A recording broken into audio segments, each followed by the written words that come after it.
Now you're talking. Oh, it's on now. Our forces are under attack. Fighting the good fight. Capture point secured. Jumping on. Now you're talking. Allies are under attack. Ready and willing. I got you.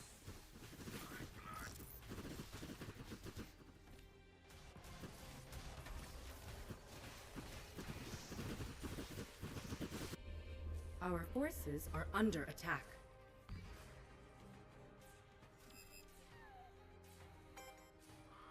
I got you.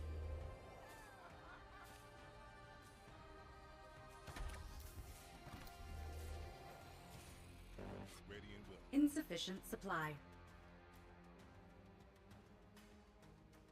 Left, right, left. Fighting the good fight.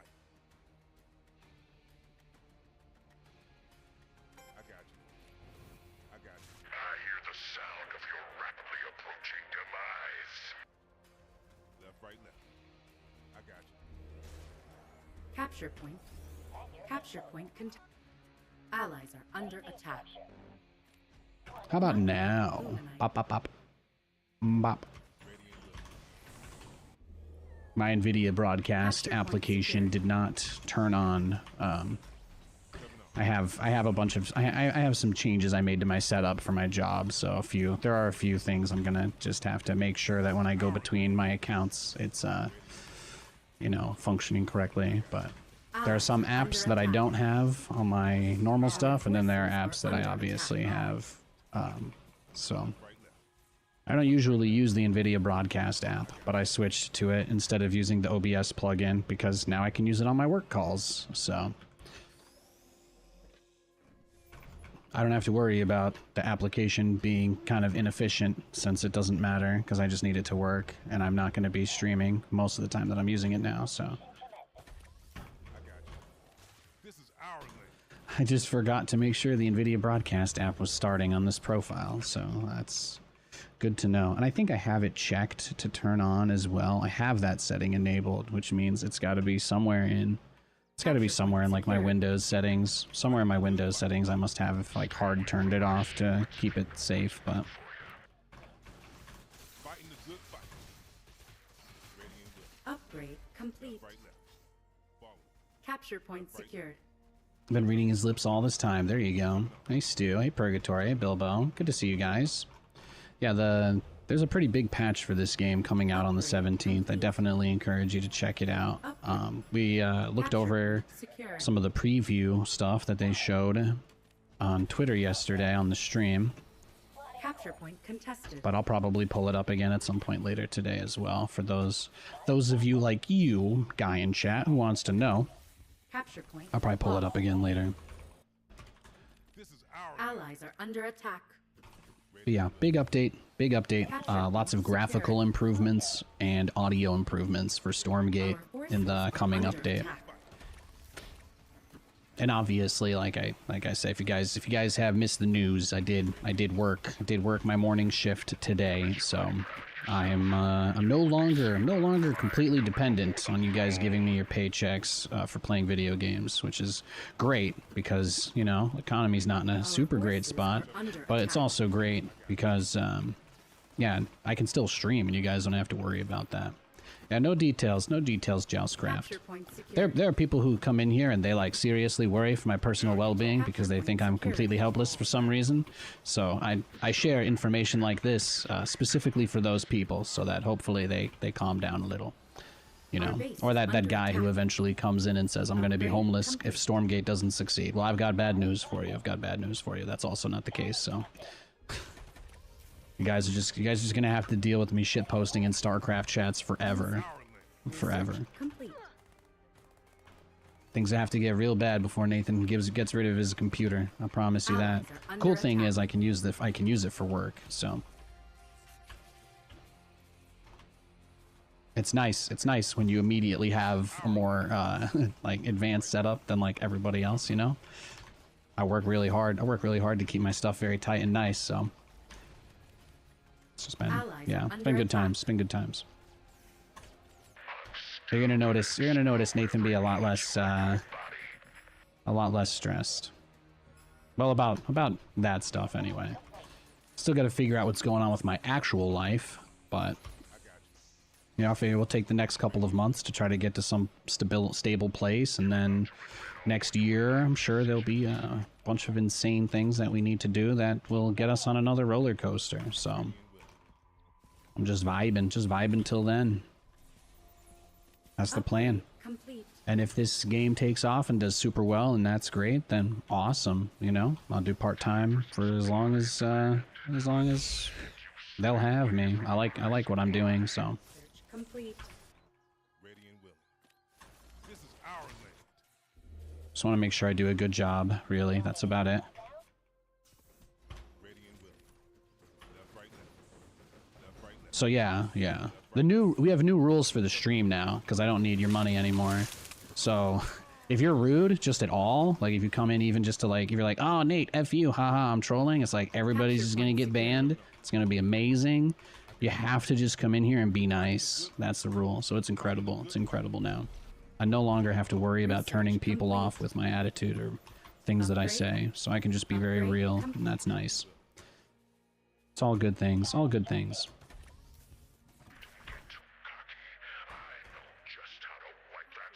All good things. We're going straight for helicarriers, if you couldn't tell. That's the plan. Because we have to. Because helicarriers are dope. Allies are under attack. Helicarriers are dope.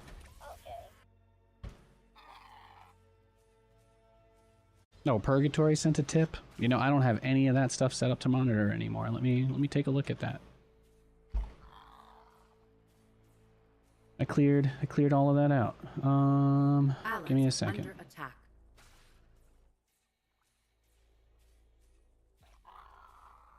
I tried to log in, but it's not working, so I can't see your tip. It looks like it didn't get posted on the chat for some reason, so I'll try to take a look after this game. Insufficient. Research complete. You didn't do anything wrong. I just don't expect people to do stuff like that anymore, so I just got rid of all of it. Fighting the good fight. Fighting the good fight. Capture point secured.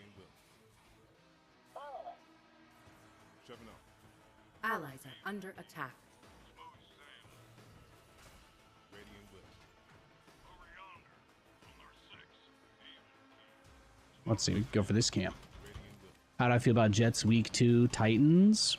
Should be a much easier game, right? I mean, the Titans have not been in the Super Bowl for the last 4 seasons straight, so I think that bodes well for us. You know what I mean? I feel like that could be a good thing. Could be good news. That's the Jamal Adams revenge game. Look at him go. Look how fast level 15 Wars just absolutely clears the map like nothing. What if I just power him up? I can't see my mouse cursor when I cast this ability. It's kind of bugged. The targeting reticule on it is so low. There we go. Hopefully we get some like cursor size options in the next patch. That would be a nice thing. Allies are under attack. Oh, I got you. Look at that. You see, I just healed him up. I just healed him all the way up. Research. Our base is under attack.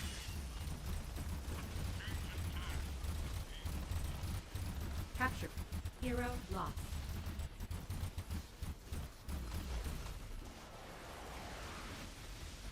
Our forces are under attack.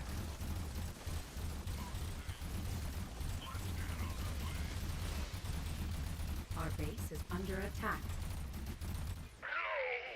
You better spend the rest of your life looking over your shoulder. I will be back. It was nice. You got the chance to finally play some Stormgate today, but your game broke. Aw, that's unfortunate. Is there not cursor size options already? Well, Danzable, if you send me a screenshot of how to make that targeting reticule on the screen bigger, I will give you $50. I will give it to you in an irreversible cryptocurrency transaction if you want as well. There's no way I could possibly charge you back. But again, you show me how to make that targeting reticule bigger in the game right now, and I will give you money. I will hand it to you. This is my way of saying I don't want to argue. I don't know what you're talking about, but if you think that's real, just show me how to do it, and I'm all over it. Cash is yours. This is not a joke. That's my new response when people come into my chat and use a leading question to say, can't you just fix the problem like this? I'm just going to offer to pay them to show me. It avoids the whole back and forth of, you know, who's right or wrong. You got an easy answer to my problem? Show me how easy it is. Thank you.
Might be able to with Reshade, external program though. Oh, you think if I use a third-party program, I might be able to resize the mouse cursor?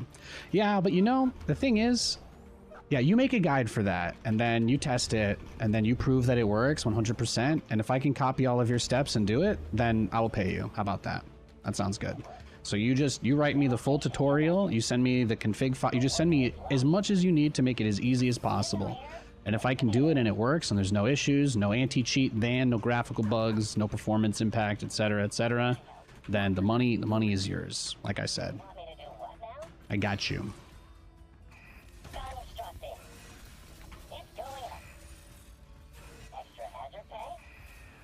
I got you. Not. Our forces are under attack. Look at that! I killed his Hexen with two workers. That's pretty sick. That's pretty sick. Look at that. Look at that. Beautiful.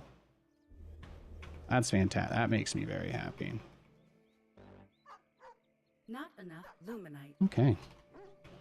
I keep looking up back at my teleprompter to see if people are talking in chat, and I'm like, oh, it's just the tech support guys.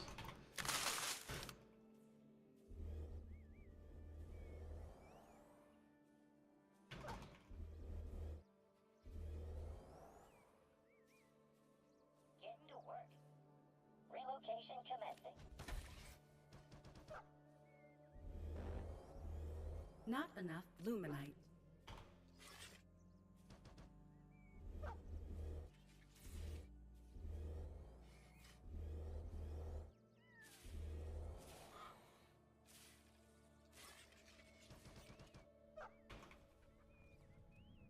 I was gonna say, if you guys see my mouse cursor in Windows, I have that pretty big. I wonder if it'll affect it in the game. Let's see. Let's see. Does Stormgate just copy what the Windows says? Let's find out. Make it really big like this. You see that? Oh shit, it's small again. Well, I guess not. I guess not.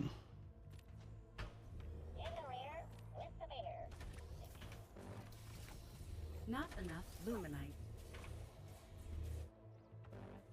How can I help? Not enough luminite. Wonderful.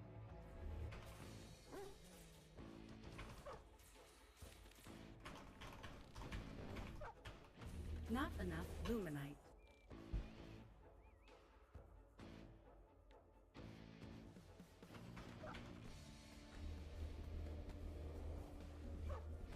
Have someone hold a magnifying glass up to the screen? Yeah, exactly right. That's the next level. That's where it's got to go. That's where it's got to go.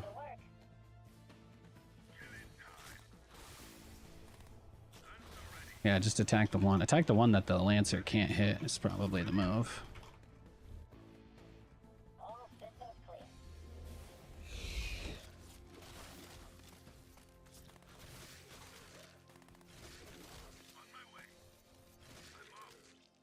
Beautiful.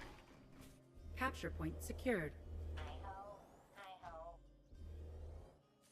I'm like, just get the economy rolling as hard as possible. Take an early camp. And if he tries to do some like big 2-base push, I think we'll end up with enough to hold it.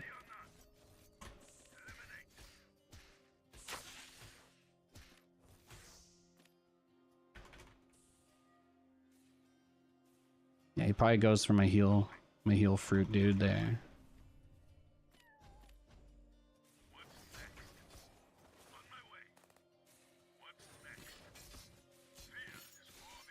Yeah, so the idea here is that this turret is just barely in range of the heal camp, so he can't take it that easily. Upgrade complete. Boot up complete. Placing structure. Awaiting further instructions. Ready. I'm off. Ready. What's next? On my way. I'm off. Standing by. But at least he can't take my heal camp, so got that going for me. Insufficient therium. Upgrade complete. Not enough luminite. But I think doing it this way puts me in a strong spot, because it was pretty clear from the way that he set up that he wanted to go for an early push. I redid a lot of my microphone settings also yesterday, after some feedback for those who were tuning in. Made a lot of changes, actually. I made quite a few changes.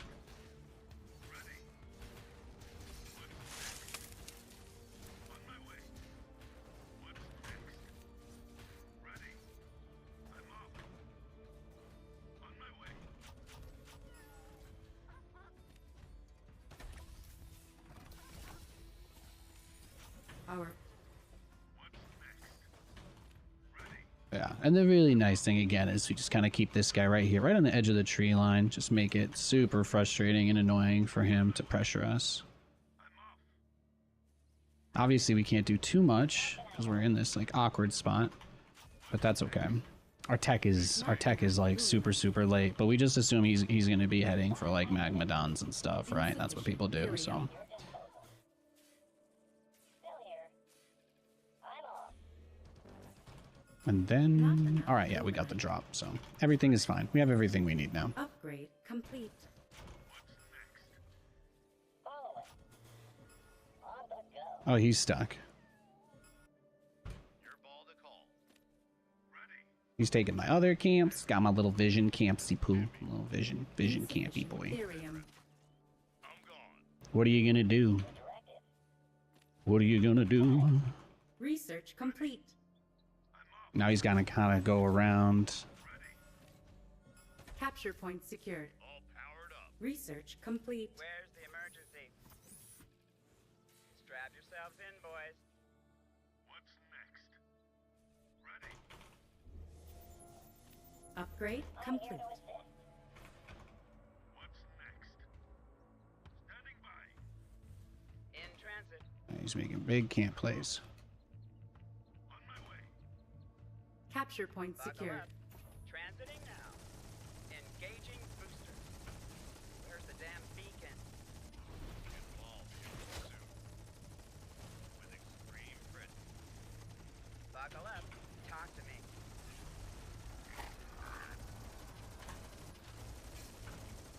Capture point secured. Ready for takeoff. Coordinates confirmed. On my way. In transit. En route. Fueling up now. Coordinates confirmed. Ready. Radio call incoming. Ready. It's going up. Don't be Upgrade shy. complete. Coming in hot. Kick the tires, light the fires. Hit me.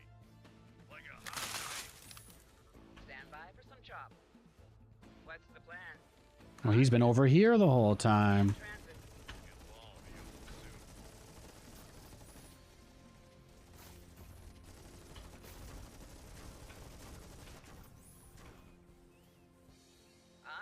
Well, he killed one Atlas for a Shroudstone manifest, which is pretty expensive. Strap yourself in, boys. Where's the emergency? How can I help? Talk to me. Constructing. And he's gonna have to eventually come handle this. Light the fire. Just what you see, ma'am. Upgrade complete. At your disposal. Upgrade complete. Incoming. Your ball to call. Just what you see, ma'am. Talk to me. Not enough luminite. Top speed. Not enough luminite. You like staying under your rock and come out for small times to watch Nate as well? Hell yeah. Luminite. Yeah, there's a pretty big update for the game. The first major update for the game is releasing on the 17th. I strongly encourage you guys to check out the Stormgate social media channels if you haven't heard much about it, because it's going to be, I think, a really big, impactful change to the game. A lot of people are pretty hyped up about it. Even the Stormgate Reddit, which is notoriously very negative, about as negative as they could really be, as a place can really be. But Stormgate Reddit, which is one of the most negative places I've ever seen in my video gaming career, everybody there even thinks that it's a good change. So it's like, you know, stuff like that is reassuring. But even the most angry people who've ever played this game on the Reddit, even they upvoted it to the very top, and almost every single comment was positive about it. Which tells me everything I need to know. The only thing you will see on social media is people spreading hatred about this game like they're being paid to. But when they posted that graphics update, heads started turning real quick. Luminite. That makes me happy. It makes me happy. Fish in a barrel. Ready to fly. Capture. You scared me. Our forces are under attack. Might as well just go chase his army down here. Yeah, he lost a lot. He lost a lot to that. Beautiful. Not enough luminite. His Magmadons might not be able to get away without breaking everything, too. It's kind of my hope. Yeah, look at this. Look at this. I don't think we have to worry about much now. I think we're going to be okay.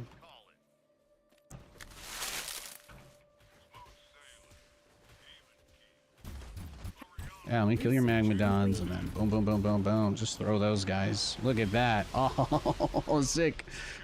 I got the camp, too. He's making, like, Shadow Flyers one at a time. Does he even play Stormgate? Research. Does he think, like, trickling out Shadow Flyers works against this? Or maybe, yeah, maybe he's new to this matchup. Some of it must be the reforged hurt crowd. I mean, I as somebody who has been the target of hate campaigns by StarCraft Reddit on completely unfounded BS, I can tell you guys, I mean, I just assume it's got the same mods or something, right? It's probably just something like that, so. Taking on. Over yonder. Ready to fly. Smooth sailing. Taking on. Let's get underway. Our forces are under attack. Insufficient therium. So I'm already used to that from SC Reddit. I just assume it's a lot of those same types of people, you know? But there's a... Even with as hateful and angry as all of those people are, they are very excited about the graphics update. It bodes well. It bodes well for the game. Truthfully. Look at this. You know what else bodes well for Nathan? There we go. Getting my duders on a base. That feels nice. Okay, let's send him home. Our forces are under attack. Yeah, let's just blow up his infrastructure. Take as much of that as we can.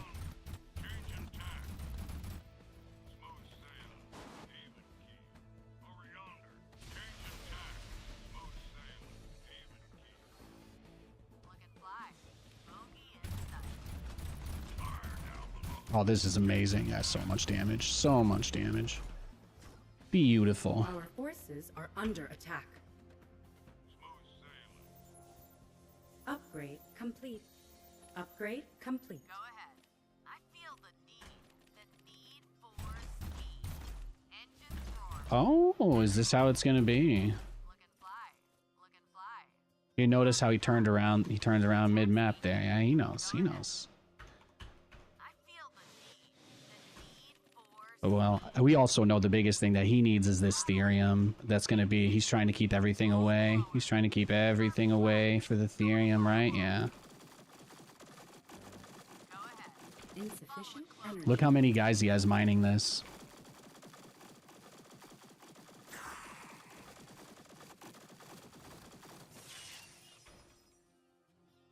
Beautiful.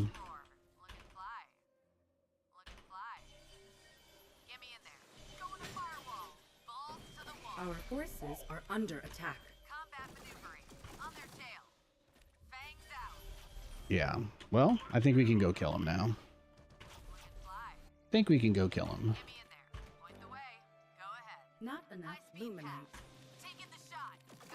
You know, since this was your strategy, right? So just, he's being greedy. He tried to be really greedy and it didn't work. Just what you say, ma'am.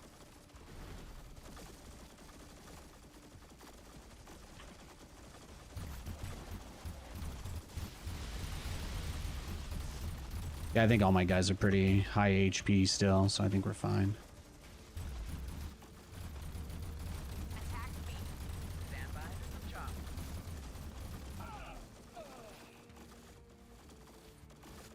Capture point secured.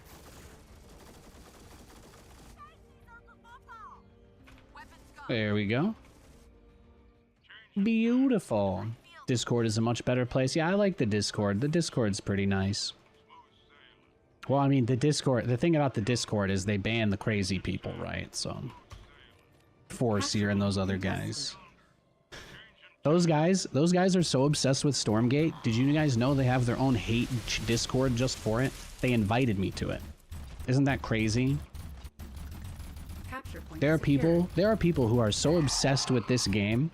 They literally are like in denial about it to the point where they spend all their time obsessing over it. The Forseer guy made his own Discord just to shit on the game. It's incredible. Like, imagine if this guy was like volunteering at a local charity or something instead, like how much good he could do for the world. But he just runs a hate Discord. He just runs a hate Discord for a game that he pretends he doesn't like. But I mean, you know, the closest thing to love is hatred. I don't know if he realizes that, but when you think a game is dead and going nowhere, what you do is you ignore it because there's nothing interesting to talk about anymore, right? But that's obviously not the case with Stormgate. So that's why you got all these creeps doing like the leg humping constantly. It's very important that everybody know exactly why I hate this so much. There was this other guy that I tried to post on the Reddit over there, and there was some dude who started humping my leg there too. The Don Ilya guy. And the only thing he does is just he posts in almost every single thread, but he just finds anytime you talk about people being negative, he goes after those people, and anytime you talk about things being positive, he's the guy that's like, wow, I can't believe the cope here because of your financial reliance on the game. And I'm like, this right here is a guy who does nothing but post on Stormgate Reddit all day just to talk about how dead he thinks the game is. It's unbelievable, really. Absolutely incredible to think about. But there's a bunch of people like that. But the Reddit, I think the Reddit's owned by somebody that's not the developer, so it's like StarCraft. They just let whatever garbage, I guess, is on their agenda through, and that's about it. When you read the word cope, you can ignore the rest of the comment. Yeah, exactly. What is it? It's like you should just intrinsically not trust any man who's casually aware of like every different country's age of consent, you know? Like somebody telling you that they know all of that should be something that like concerns you to some level, right? But you're like, okay, let's not start a fight. But you're also like, you know, you just hear that and you're like, yeah, you really don't like this game, huh, bro? That's why I can't post anywhere talking about it without you riding my dick. And I'm like, more or less, that's what Stormgate haters do. They have virtually nothing interesting to say other than they don't think the game will succeed, so they can't even post about it themselves. All they can do is harass anybody else that's enjoying the game too much. Capture point secured. It's wild. Unable to build there. But there'll be, Off I go. hopefully, some vindication for us.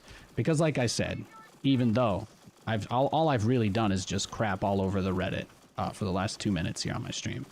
So I just like to make it really clear that my point, the entire point I'm really trying to drive home right now, you guys ready? One more time. Even those people are excited about the patch coming out next week. Hundreds of upvotes, unlike nothing I've ever seen from that community.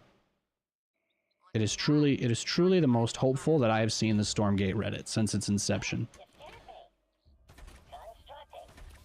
And if those guys are right, and the mistake that Frost Giant's been making is listening to people playing the game and not the people who don't play the game, well, that sounds like they're gonna win a lot of people over, so that's awesome.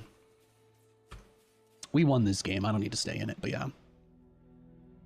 They feel like they have to make sure they're correct. You know, they remind me it's like, well, you guys know how obviously, you know, there's like positive and negative forces that almost always attract each other.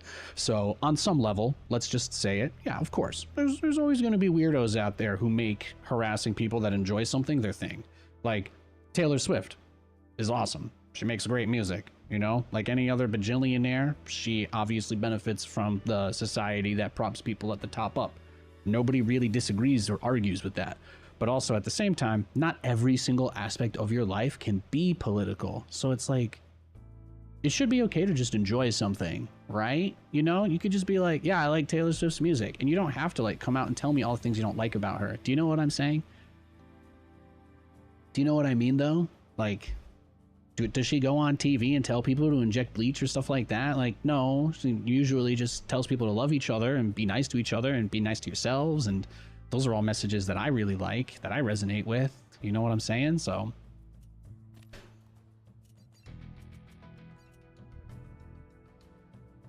is it so important that I have to hear the wailing on my ears of you crying about something you don't like, that you also don't care about or put any time into? Like,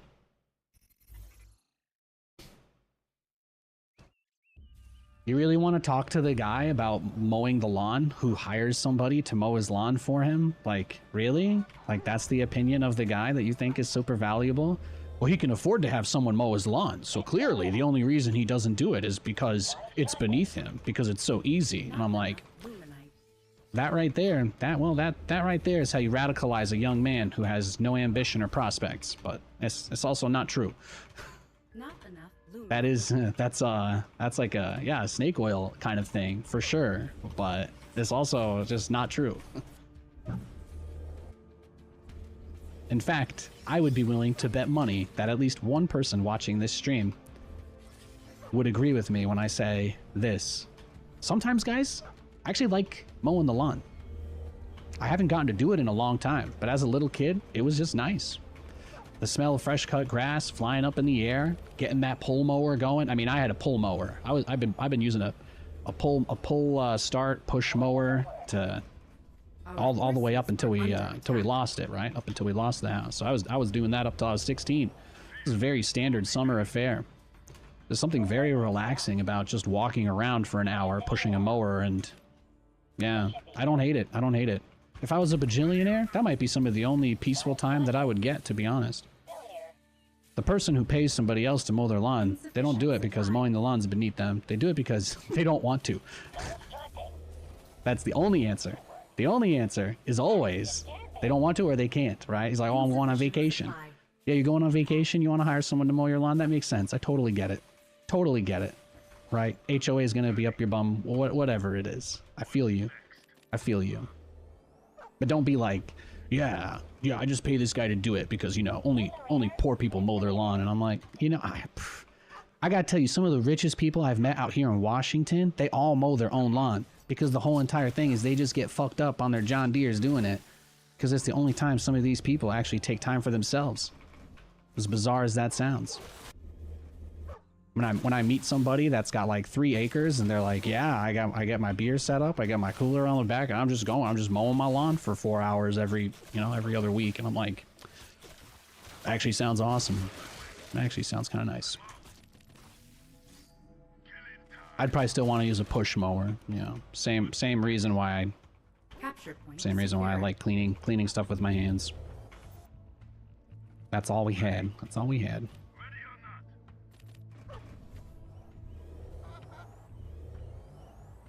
You want me to do what now?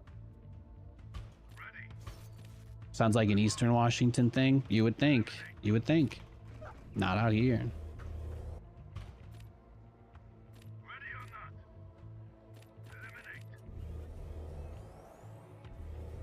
Reporting for work.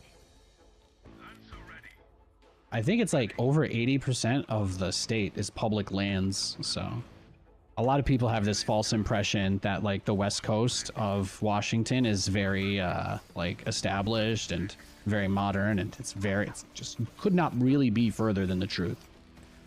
Seattle is actually a much smaller city than they make it seem like, and beyond that there really are no other major cities in the state. Just as someone who's lived in a lot of different places in the United States, everywhere here is like small town, more or less. And then Seattle is really not that big of a city. They just have the same thing as every other major metropolitan area where there's another city that's like close by but doesn't technically count as that one. And yes, a lot of people do live there. Most of the sprawl that you see when you see a Seattle skyline shot goes outside the town pretty quickly. Bellevue kinda big? Yeah, well, the word kinda is my disqualifier there. Upgrade complete. If you want to, there are some nicer areas. Bellevue is nice. I mean, I've heard that there are nice places, you know, like you can go by where these companies are, where the people who work for them live, and they've got great grocery stores and all that, but most of Washington state is uninhabited. There are less people here.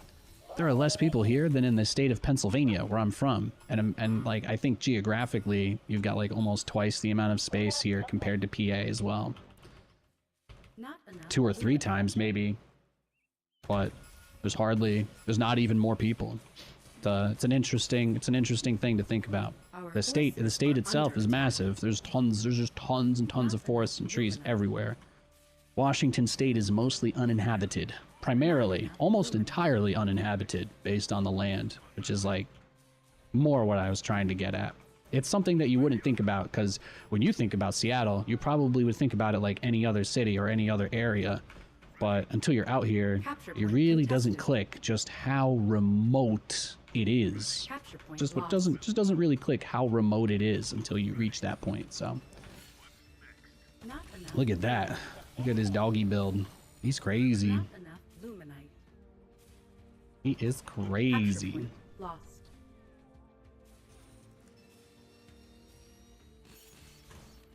Look at him go. All right, GG. Washington is the 18th largest state by land area and 13th largest by population. That is not the information I asked for, but hopefully, I don't know if that's useful, really. Population number maybe would help people, I think, get it. Here, I'll do it for you guys. I got this. I'm really good at looking for the exact thing that I'm talking about, so just give me 1 second, all right? Let's go to the old google.com. So let me say PA state population. It's about 12.97 million. So this is what I'm talking about. So this is where I'm from, right? So there's there's close to 13 million people who live in Pennsylvania. Now we go Pennsylvania state area of land, right? Land area. So Pennsylvania is about 46,000 square miles. And what would that be? About 116,000 square kilometers, right? So think about that, right? 13 million people for 46,000 square miles, right? 13 million people, 46,000 square miles. Now we do the same thing with Washington. So go Washington state population, it's almost half. There's not even 8 million people that live in the whole state. There's not even 8 million people. So then how does that compare, right, to obviously the land area? And then, well, it's not 46,000 square miles, it's 71,000 square miles. So we're talking about almost double the area, you know, like 70 or 80% more land, but like 60% as many people or 70% as many people. That's a big, I'm just saying, that's a big difference. That's a big difference. That's a big change. And if you're wondering why we're talking about this, I'm from Pennsylvania. So you're going to have to hear me talk about this shit. So I was just trying to make a point that where I come from is just so different, even though if I showed you, now I'll make my final point so that you know what I mean. Moscow, Pennsylvania. Do you guys want to understand where I'm coming from? This is where I grew up. So this is the middle of fuck all nowhere, Pennsylvania. We're talking nowhere. This is where it is on the big map. That's the big map, right? But it is absolutely the middle of bum all nowhere. So you've got nothing out here. Literally just forests and trees and rivers, right? So for me, it was crazy to go from living somewhere that was so similar to this, but everything else is so different. And to me, I always thought that was kind of crazy. I always thought that was crazy. Like when you never go somewhere and you only hear about it on the TV, like you kind of develop an impression in your mind, like how everybody pictures Hollywood differently than the Walk of Fame looks, because in nobody's mental image do people just walk on the Walk of Fame stars. Like most people who didn't really do any research before I went to Hollywood for the very first time in my life, I just assumed that there was some cool area set aside for it, and not that my favorite actor might have someone sleeping on the star because it's just in the middle of a random street that is otherwise kind of a rad shit part of town. And to me, that's fascinating. To me, that's absolutely fascinating. And you're like, oh, you want to see the Walk of Fame? And someone's like, yeah, let's go check it out. And I'm like, look at the ground. And that's it. How many miles do you want to walk until we see if we find your guy? And it's like stuff like that is fascinating. The impression that something like film or media can build up, you know? They always make it sound like Portland and Seattle are like these huge cities with millions and millions of people. And I'm like, bruh, it's kind of nuts. Well, obviously, we could go even further. We'll just say, how about this Seattle population, right? The population of Seattle, there's not even 1 million people there, guys. There's not even 1 million people there. There's not even 1 million people in Seattle. Isn't that incredible to think about? To me, that is crazy. I do find that to be wild. It's super remote, super underdeveloped. 90%, again, like 90% of everything out here is, it's just like wild nature, and it's amazing. And I love that. I love that. Somebody brought up Texas as well. Texas. The interesting thing about Texas is that they have actually, for the amount of land, they have the almost lowest amount of publicly available land usage space in the entire country. But there's basically almost no public facilities or parks in the entire state.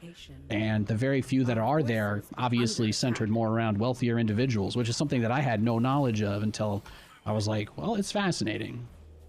So you got Texas, you got all this land that nobody lives in, but also it is owned by people that will probably kill you if you go on it, right? Because that's how they are over there. So then you're like, well, Washington, it's mostly uninhabited. And if you want to go climb a random mountain and parasail off and just fuck around, that's a thing people do. That's just the thing people do, you know? It's kind of crazy. It's just crazy.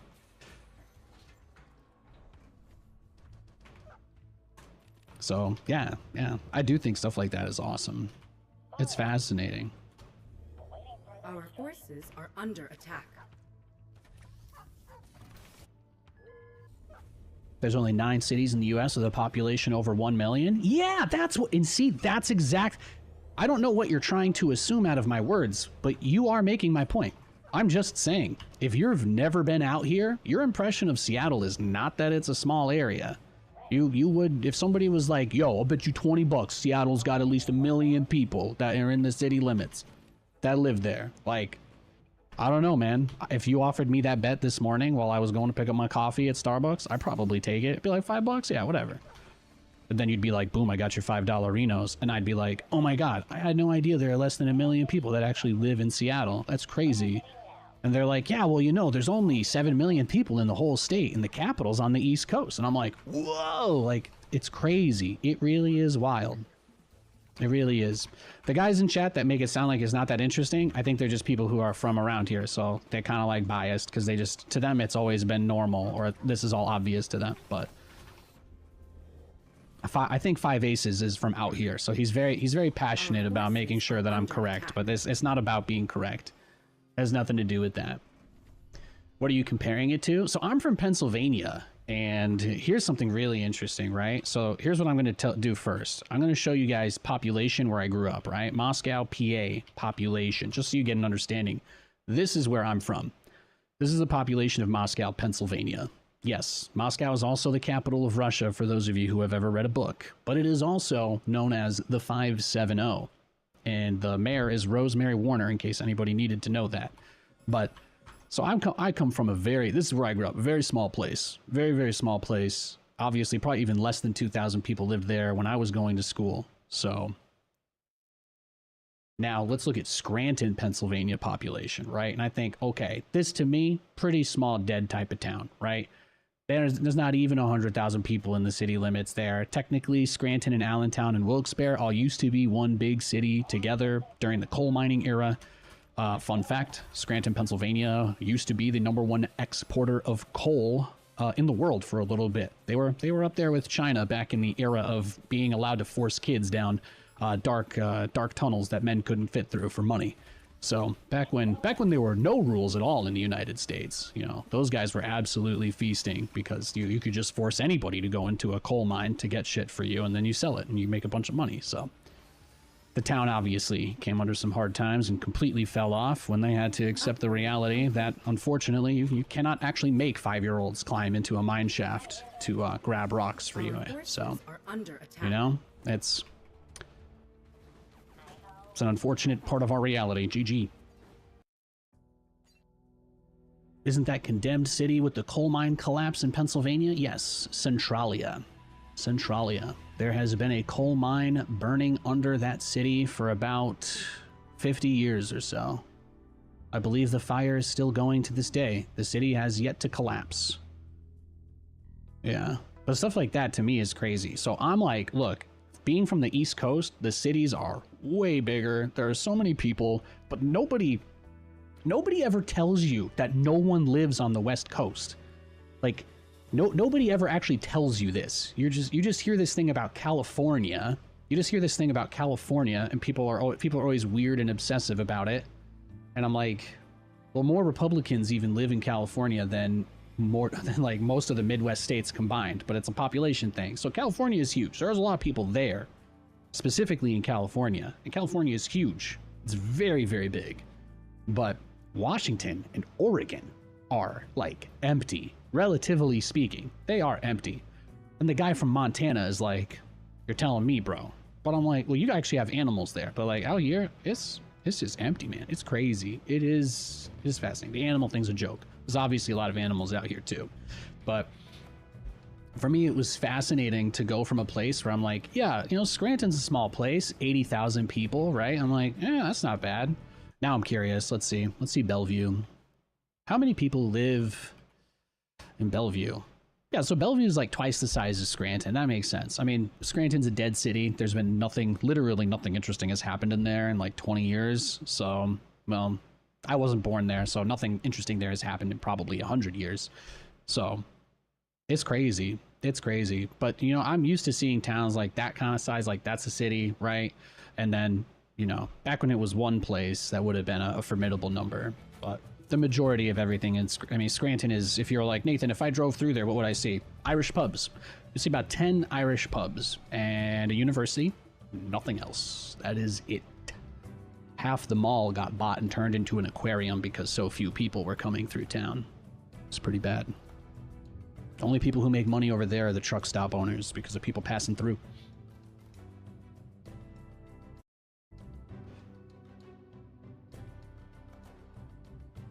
But yeah, stuff like that's crazy. Did Automod ban me for my Lancer comment? No, I don't think so. You would have thought Seattle's more than 1 million. Dude, again, if you asked me 5 years ago, even just going and visiting Seattle and not seeing any of the rest of Washington, I would have been like, yeah, I mean, like, there's probably like 3 million people here. That would have been my guess. I would have been like, yeah, there's got to be I'm like, Seattle is one of the biggest cities on the West Coast that everybody talks about. Everything is about Los Angeles, San Francisco, Seattle, and Portland. And then you find out how few people live over there, and you're like, okay, well. And then you go to Portland and you realize it's just all the roads are really bad. Like, I know most people only hear about Portland from the TV because every time that anything political happens, people are like, the city's been burned down. I think Portland's been burned down like 50 times in the last 2 years, according to pundits, right? But there's actually just not really a lot going on there. My biggest complaint about Portland is that the roads are horrible. It's all one-way roads everywhere. You can't turn around in any spot. Driving through that city is just a unmitigated nightmare, truly. Driving in Portland is the worst. It's like Boston. If you guys have ever been in Boston, it's like all one-way roads. If you want to get from one place to another, you're pretty stuck going like through a horribly complex path. They don't have any sort of double wide lanes, anything like that.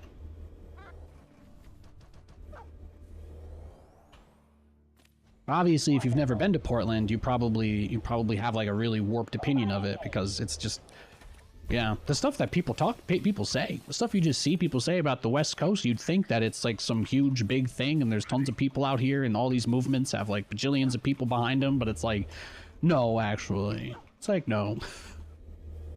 Yeah. So, kind of fascinating. Our forces are under attack. All of this to say, the biggest discovery I made about the West Coast was just how tiny and undeveloped most of it is. How undeveloped most of it is.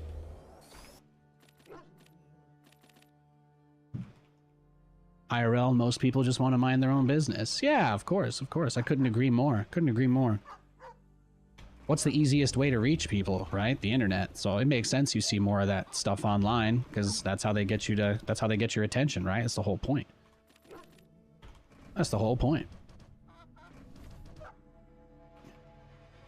You can have cities which blend perfectly together. Yeah, I mean, that argument, it doesn't really work though because that applies to everywhere.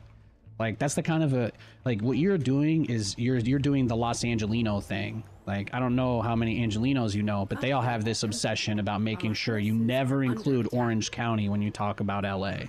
Like, these people legitimately would just go out of their way to be like, it's really important that you know that Disneyland is not in LA. Oh, okay. And I'm like, look, man, just put my fries in the bag. Okay. I brought my kids across the country to smoke some weed and play, and go on a roller coaster, whatever people go to California for. And the guy's like, well, yeah. And I'm like, yeah, no, nobody cares about that. I'm sorry, guys. I could name so many cities that are exactly like that. I don't know any city that's not. I don't think I've ever been, even in this small town. I'll tell you where I live, where I first moved to in Washington, super small town, nobody there. Guess what? People are still like, I moved there. People are like, yo, so what side of the bridge do you like more? And I'm like, what do you mean? Like the town? What part of town do I like? They're like, no, that side of the bridge is that town, and this side of the bridge is this town, and you have to pick a side. And I'm like, what are you people smoking? What is wrong with you? I'm like, what is wrong with your head that this is like, you find this to be stimulating? Like what? Like what is even happening here? Am I being dog whistled without realizing it? Like, are they just dog whistling me and trying to find out if I'm going to say the correct thing, or did they find out I was a normie from like being confused by the question? I don't know, but that kind of stuff is literally everywhere. Literally everywhere. It's kind of like how, the 49ers don't play in San Francisco, the Jets don't play in New York, the Bills don't play in Buffalo, they play in Orchard Park, right? You guys know Toronto, you guys know how Toronto International Airport is actually in Mississauga and not in Toronto. Ugh. Greater metropolitan areas surround almost every metropolitan area, I think, is a more appropriate way to address that. But yes, I don't think it diminishes the size. If we go by that logic, then you'd have to recategorize the population of every area based on the greater metropolitan area, which is already a separate statistic. So, if your problem is that there are 2 different statistics already being recorded to answer this same question, then, you know, telling me that you don't like that data doesn't really help. I'm just reading, you know, I'm just reading, so. Upgrade complete. I'm just reading. I just read the I googled Seattle population, and that's what it said. If you have another perimeter that you think is equally important to check, then, you know, we'll see if we get there. We'll see if we get there. Whenever we go to visit my wife's side of the family, I say we're going to LA and she gets mad. Yeah. Stuff like that is hilarious to me. Because I'd be like, oh, okay, are we almost at Seattle? And she's like, well, technically this is the edge of Everett. And I'm like, so we're almost at Seattle. So it's like, we're almost at Everett. And I'm like, so we're almost at Seattle. And, you know. The only, you want another great example of this? Like literally attached at like the bottom of the sack of the Vegas airport is a whole other city, and people are really tribalistic about if you're there. When I first moved to Vegas, most people that I talked to about it, they didn't ask me any questions at all, but every single person who was from there always asked me the same question first, no matter what. You guys want to guess? Our forces are under attack. Are you actually in Vegas, or do you live in Henderson? Henderson is what the name of the not city right next to the place is called. So that would be like the greater Las Vegas area would include Las Vegas and Henderson, but people who are from there are very tribalistic about whether you live within the city limits of LA or whether you live within the city limits of Henderson. And I'll go even a step further. You want to know how deep the rabbit hole goes on this one? Legally, the northeast half of actual Las Vegas is a different fucking city. It's zoned differently. It has different utilities, everything. You have to get different power supply. The whole entire thing is different. No, I'm not talking about Paradise. Paradise is its own thing. There's actually like 4 cities there, and people just have no awareness of it at all. It's kind of like how, and when I say this stuff, it just goes through one ear and out the other because people just can't even believe it. It rains there way more than you would think. Did you know that in the entire Las Vegas metropolitan area, there is only one specific place where they measure rainfall? Yeah, it's at the lowest point in the city where the highest amount of heat is, on the tarmac of the airport. That is it. They do not record rainfall anywhere in Vegas except for the tarmac of the airport. I lived like 15 minutes. I could see the strip from my apartment. We had thunderstorms. I was like a mile or 2 higher, but like the city of Las Vegas, the only way I can appropriately truly describe what it's like is it's like the inside of a giant super volcano. And it goes up, right? Like a valley, and it goes way fucking up towards the edge, and then that airport is the dead middle center of it. It is the absolute middle, lowest, smallest point. So if you live anywhere other than directly on the strip, the weather forecast is completely useless because it rains in the higher elevated areas on the edge of town constantly. Constantly. I mean, I must have sat through like 3 or 4 thunderstorms each summer, and I mean, it's awesome. And you get a day or 2 of just straight pouring rain, all the dirt and the mud, it just turns into mud, right? And you know, we have like our fancy apartment, and they've got their little, you know, umbrella guys out by the pool. Those things are getting picked up by the air and thrown out of the place because of wind during a rainstorm. Like, that was a thing that happened several times. But then you talk to somebody like, oh, we're going to go to Vegas. Well, it never rains. And it's like, I guess it's true that most of it avoids that specific spot on the strip, but it just doesn't tell the complete story in any way, shape, or form. But yeah, northern Las Vegas is separate from Paradise, which is separate from southern Las Vegas, which is separate from Henderson. But all of them are almost directly touching the airport in some way, which is fascinating to think about. Fascinating.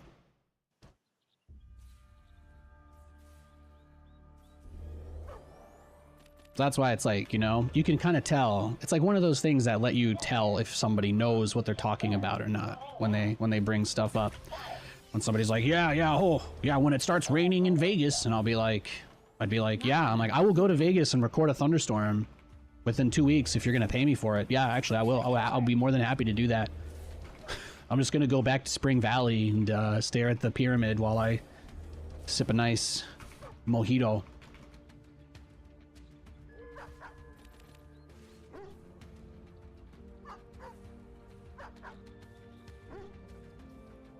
Oh, this is the same guy, huh? This is the same dude that's been cheesing me every game? I'm just gonna leave. I'm just gonna leave against him. Arbitrary matter. Well, there's definitely a lot of American laws are built around, yeah, disenfranchisement and racism for sure. But we're not getting into that today, obviously.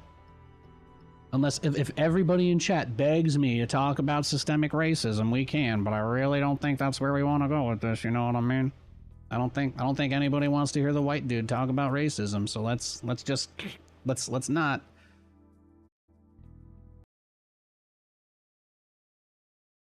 Why are ranking points not changing?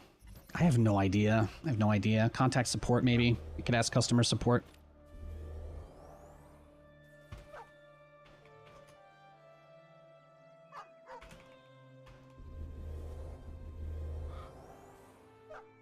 I don't know what kind of day you're having, but let's try not to bring up stuff like that if we can help it. I appreciate it. Thank you.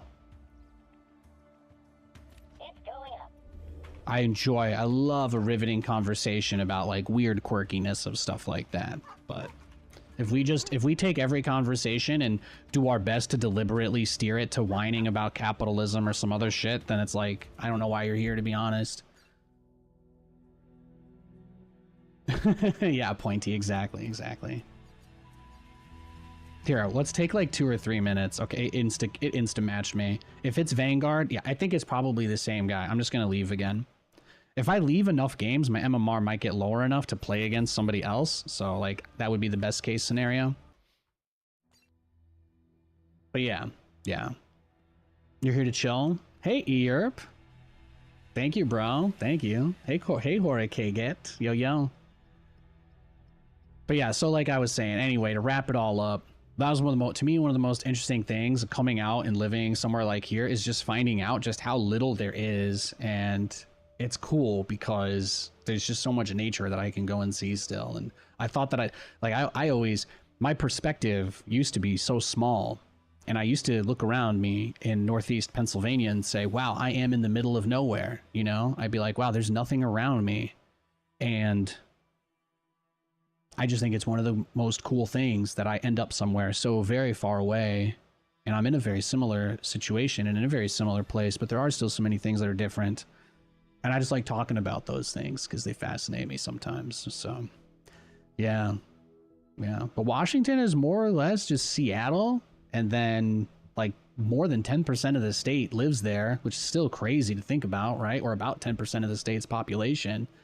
So that means you've got, what, maybe 70 or 80% outside the metropolitan area, just spread out around that huge space. It's nuts.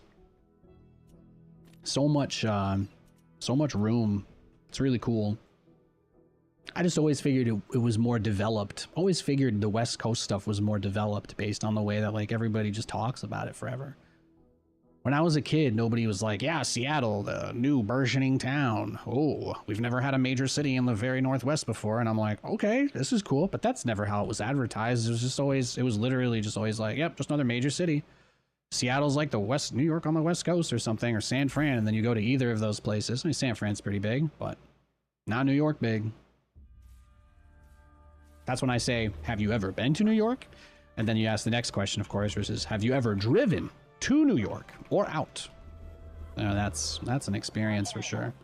Obviously, New York is the biggest city on earth, or is up there, so I'm not trying to use that as the basis of comparison, but there's certainly a feeling for going to and from a place. I like that. Having to drive through miles and miles and miles and miles of, 15-story tall buildings. just to get to the tunnel, just to get in, just to get to the other side, to then drive past another 20 of them, just to get to the other side of town. Oh, crazy, crazy. Our forces are under attack. I'm just gonna leave because it's Vanguard. You always knew Seattle is the home of Microsoft and submarine bases. That's what I'm saying. Like, if you grow up and the only thing you hear is like, oh, the Seahawks and Seattle and the 12s and Microsoft and Amazon and Starbucks, you'd think to yourself, holy shit, Washington's got to be a pretty big place. And then you look at a map and you're like, I mean, that's huge. There's a lot of space there. And then you go there and you just find out there's like 2 or 3 pockets of almost the majority of the population, and then it's just scattered. And that's it. It's just trees everywhere, which is awesome. I love that. I love that there's so many places I can go walk around and look at stuff. It is one of my favorite things about being here. But yeah, it's crazy. There's only like 2. I think there's only like 1 Regal, right? I think, like, you think about even stuff like that. There's very little penetration by chains, except like fast food. There's fast food everywhere.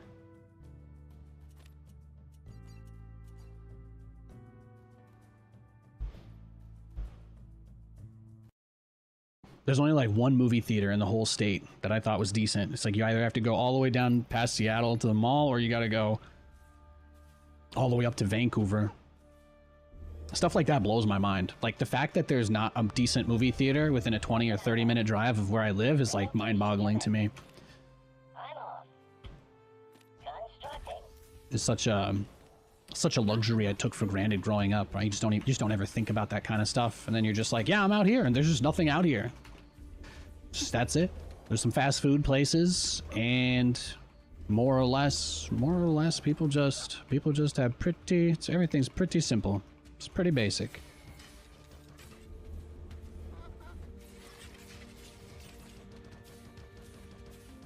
And meanwhile, there's like 2 bowling alleys we could go to just in Moscow.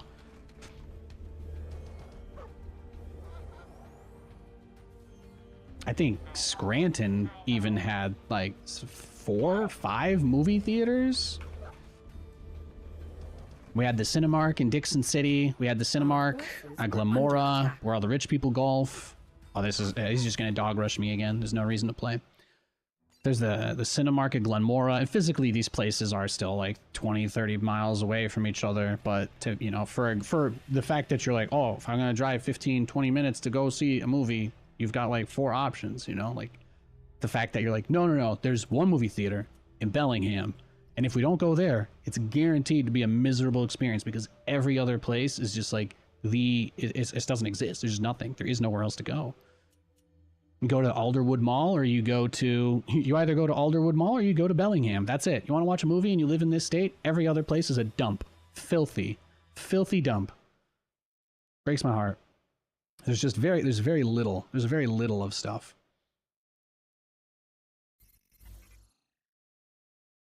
You probably hate this question, but Scranton, the home of Dunder Mifflin. Why would I hate that? That's the most common question I get asked. If I hated that question, I'd probably be in prison for murder, because literally every single person I've ever told that I went to school in Scranton has said that to me. So you're good. You don't have to worry about that. Constructing. Not enough luminite. I am the token guy from Scranton that people know, because nobody has ever met anybody else from there, because nobody who's born in that town ever leaves. That's what they, you know, Scranton is exactly the kind of place where everybody you know in school, they were born there, their parents were born there, and their plan is to take over their parents' business when they die and stay there until they die. That's the kind of place it is. But we were the immigrants, so obviously I didn't have the same relationship there because people are pretty racist and xenophobic in PA to a degree, so it was one of those areas. So I didn't exactly fit in, but yeah, it's all about perspective, right? It's about the things that we learn, the experiences that we have with other people, stuff like that. So I find that fascinating. Just how similar things can be, but how different they can be. Still a lot of backwoods, redneck, middle of nowhere energy out here. I'd say where I live is far more remote. And at the same time, you know, not. It's bizarre.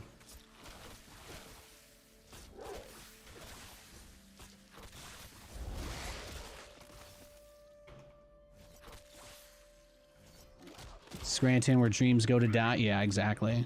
The one town.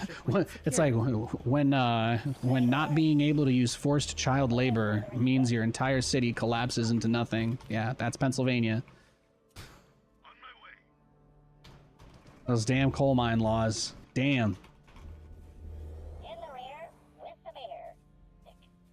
Those damn workers' rights. It is a shame.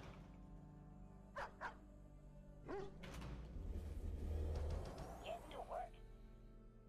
Wonderful. Our forces are under attack.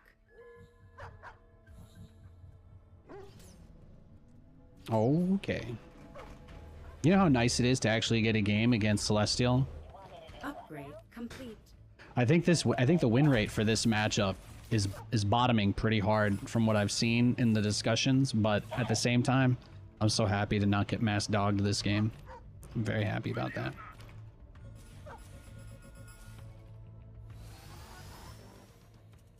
Insufficient therium. Not enough luminite. Not enough luminite.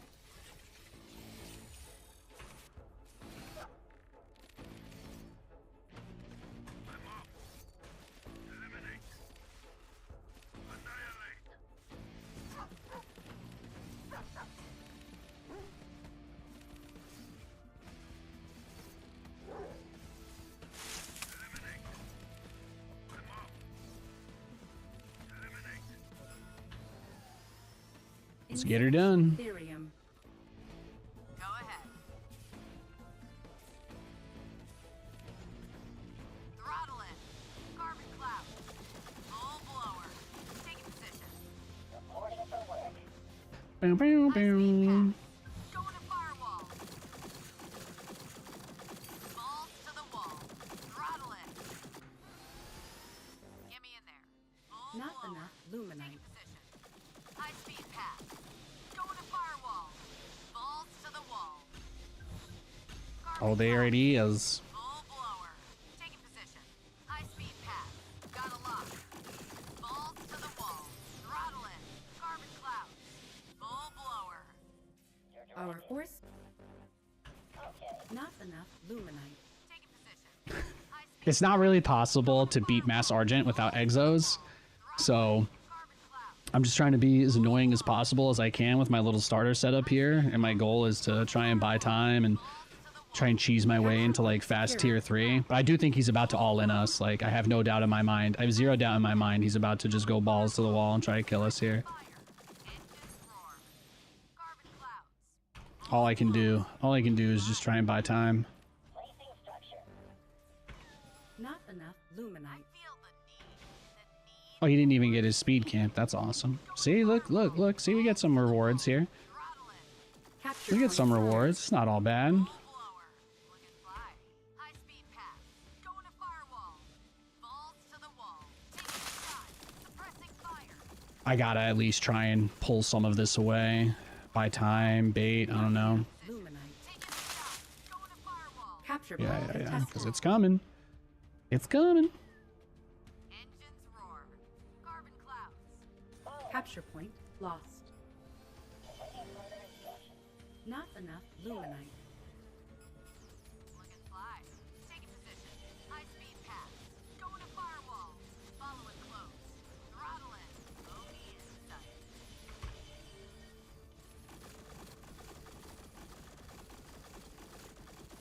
I'm doing the best I can here. Fly. Bangs out. I feel the need for speed. Insufficient supply. Unable to build there.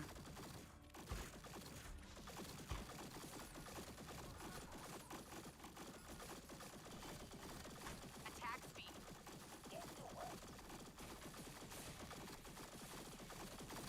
There we go.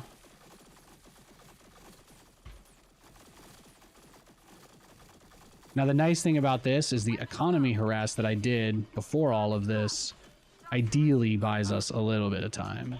Not enough luminite. You want me to do what now? The idea is that, like, hopefully we get, you know, we mess with his economy enough that after losing all of those Argents, it's not that easy for him to replace them. Although it's very possible that that's not the case, so we'll just see. Full blower. Got a lock. Combat maneuvering. Got a lock.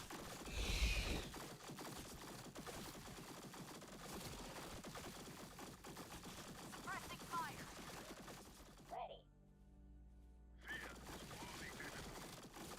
Taking the shot. Carbon clouds. Beautiful. Looking fly. Upgrade. Upgrade complete. High speed pass. Going to firewall. Weapons go. Engaging. Get me in there. Looking All right. Looking fly. When a gunfire always looks so puny. Yeah, they don't. I mean, they need to give them some, like, rockets coming out for the damage they do. Get me For real. looking fly. Got a lock. High speed Beautiful. going to firewall. Balls to the wall. Research complete. Beautiful. Big patch coming September 17th. There you go. There you go. There you go. A lot of people have asked me what's happening on the 17th, but, you know, you are the first person to correctly just assume that since I'm playing Stormgate and I said I can't wait for that day, that I'm talking about the game. That makes me happy. I love you, buddy. Thank you. Thank you, Mitchum. Speed pass. Going to firewall. Suppressing fire. Engines roar. Carbon clouds.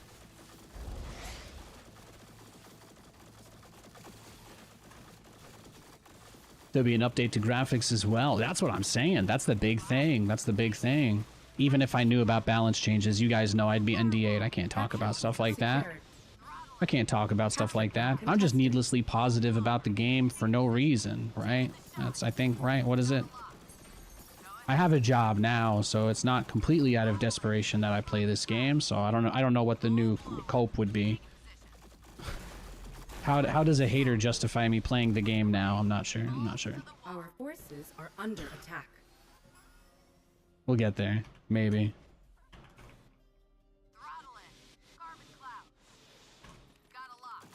Looking fly. Upgrade complete. Look at this. Yo, these tier 3 Hornets are actually putting in some work.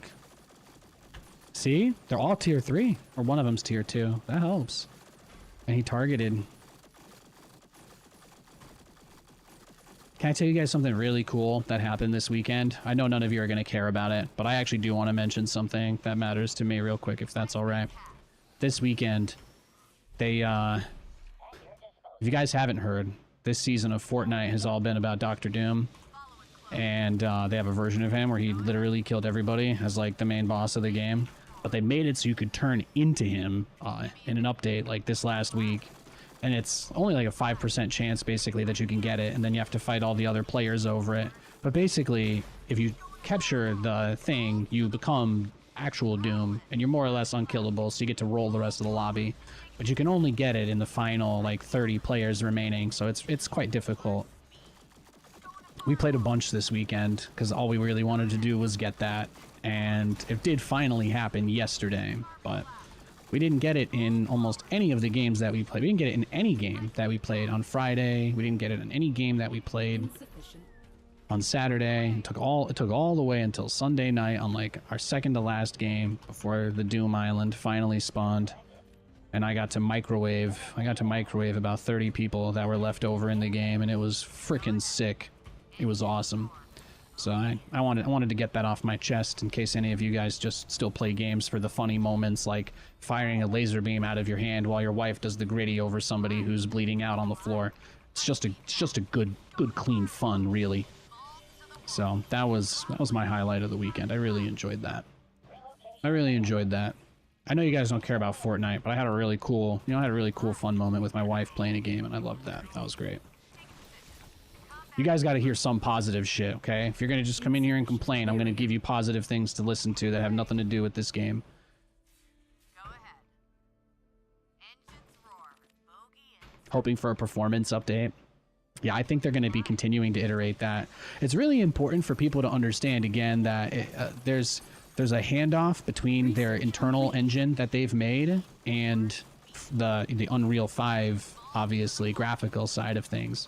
So when they say that they're making the graphics better, it doesn't necessarily mean the game is going to run worse, because I think part of the issue is that they are already trying to use a lot of these features in like a low level unoptimized form, and I think that's a part of why the game performance is a little hit or miss. But I also think the biggest issue is the CPU side for people with lots of units, and I don't think that that's something that there is a meaningful way to really fix. So I think the game is going to look a lot better. I don't expect the performance to get worse from the improved graphics. I think the only reason the performance is bad is because of Snowplay. And I only think that because Snowplay was literally just developed and is newer than everything else that's being used to make this game.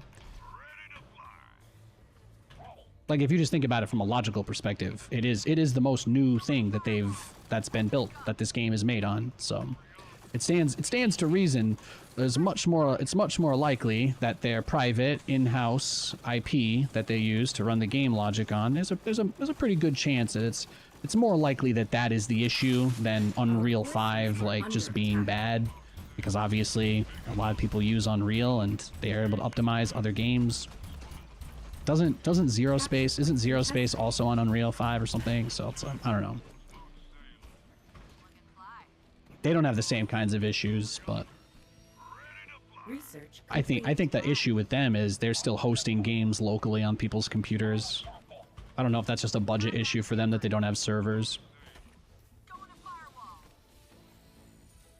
It's like when people talk about how Frost Giant spends their money, and it's like, well, you know, guys, they actually do have like servers that are up for this too, and then they play a beta for another game that runs like peer-to-peer, and you're like, I like Zero Space, but my least favorite thing about all the tests is that the game runs entirely peer-to-peer. Your lag is completely determined by the ping of you versus your opponent, wherever you are, which is obviously really terrible. So they've got a great campaign thing that they're working on, but playing through their betas was really tough because of that. I do play with rollback disabled for Stormgate, but that's also because I don't think it's really ever going to be the issue that my computer is the one lagging in the game. So the game would never roll back for me unless if my opponent lagged, he'd be rolling back, right? So there doesn't seem to be much of a need for it for me. Yeah, I don't ever foresee myself being the person who is lagging the game out. I just don't. If that happens, it's probably because my computer crashed or something like a little more direct, I guess. Maybe we squeeze an Atlas or two in with that, I guess. I don't know. We'll see. That's never how it goes. We never go into mech because their answer is always going to be scythes for this, generally. Look at that. Our forces are under attack. No, you see though? You see the scythes? This is what I was talking about though. So yeah, he's got scythes now. That's why we don't go into mech. Insufficient supply. It's definitely like, you know, you'd be like, oh, Nathanias would totally want to just transition into mech out of this, but it's like StarCraft. He's gonna go air. So if I go mech, then all I'm doing is kind of making myself more vulnerable. So we're gonna stick with the air play. We'll just stick with the air units.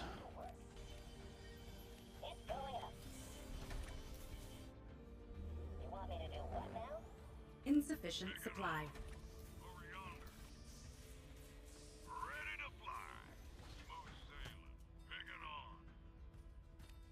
Research complete. I just cranked him up. I just cranked it up. I was like, YOLO, this guy might not make it. If any of my guys don't deserve to make it back, it's that one. See if the Hornets can save him and give him a little bailout. Upgrade complete. There we go. So what I learned about these guys is that they kind of like don't take damage as long as they have shields. So that's, people try to micro these guys pretty hardcore because of that. But the scythes basically, they don't take damage when they have shields up. When they have energy, sorry, when they have their energy up. There we go. Nice dub. And think about what his build was, by the way. He just did a 2-base Argent shove. He just did a huge 2-base Argent attack. So what I did was a little turtly, but he 1-based, more or less. So I know what you're thinking. Nate, he had 2 bases. Yeah, but I hope you guys know, Collection Array is not the same as a mineral line. This guy, if you guys haven't played Stormgate, this is not a replacement for workers.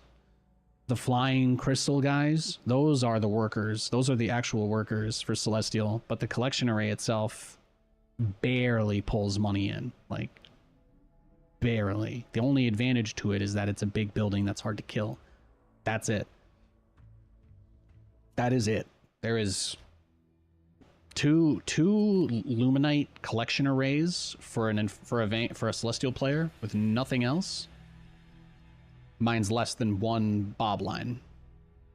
Yeah.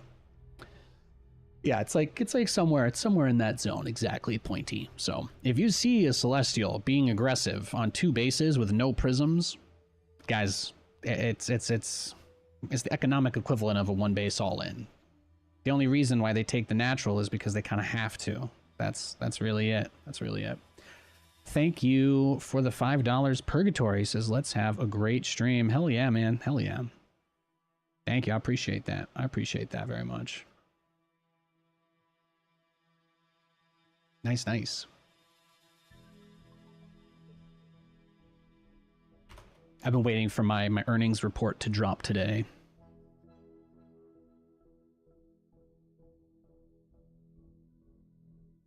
Let me see.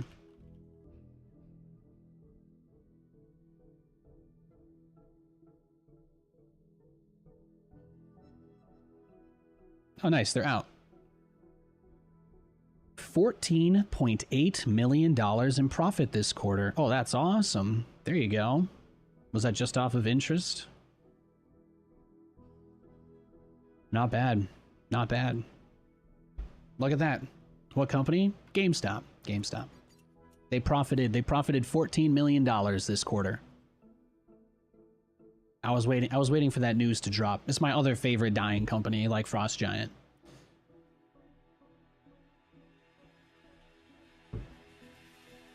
Then again, if Frost Giant had $4 billion and the CEO was unpaid, people wouldn't be so worried about the game being unfinished.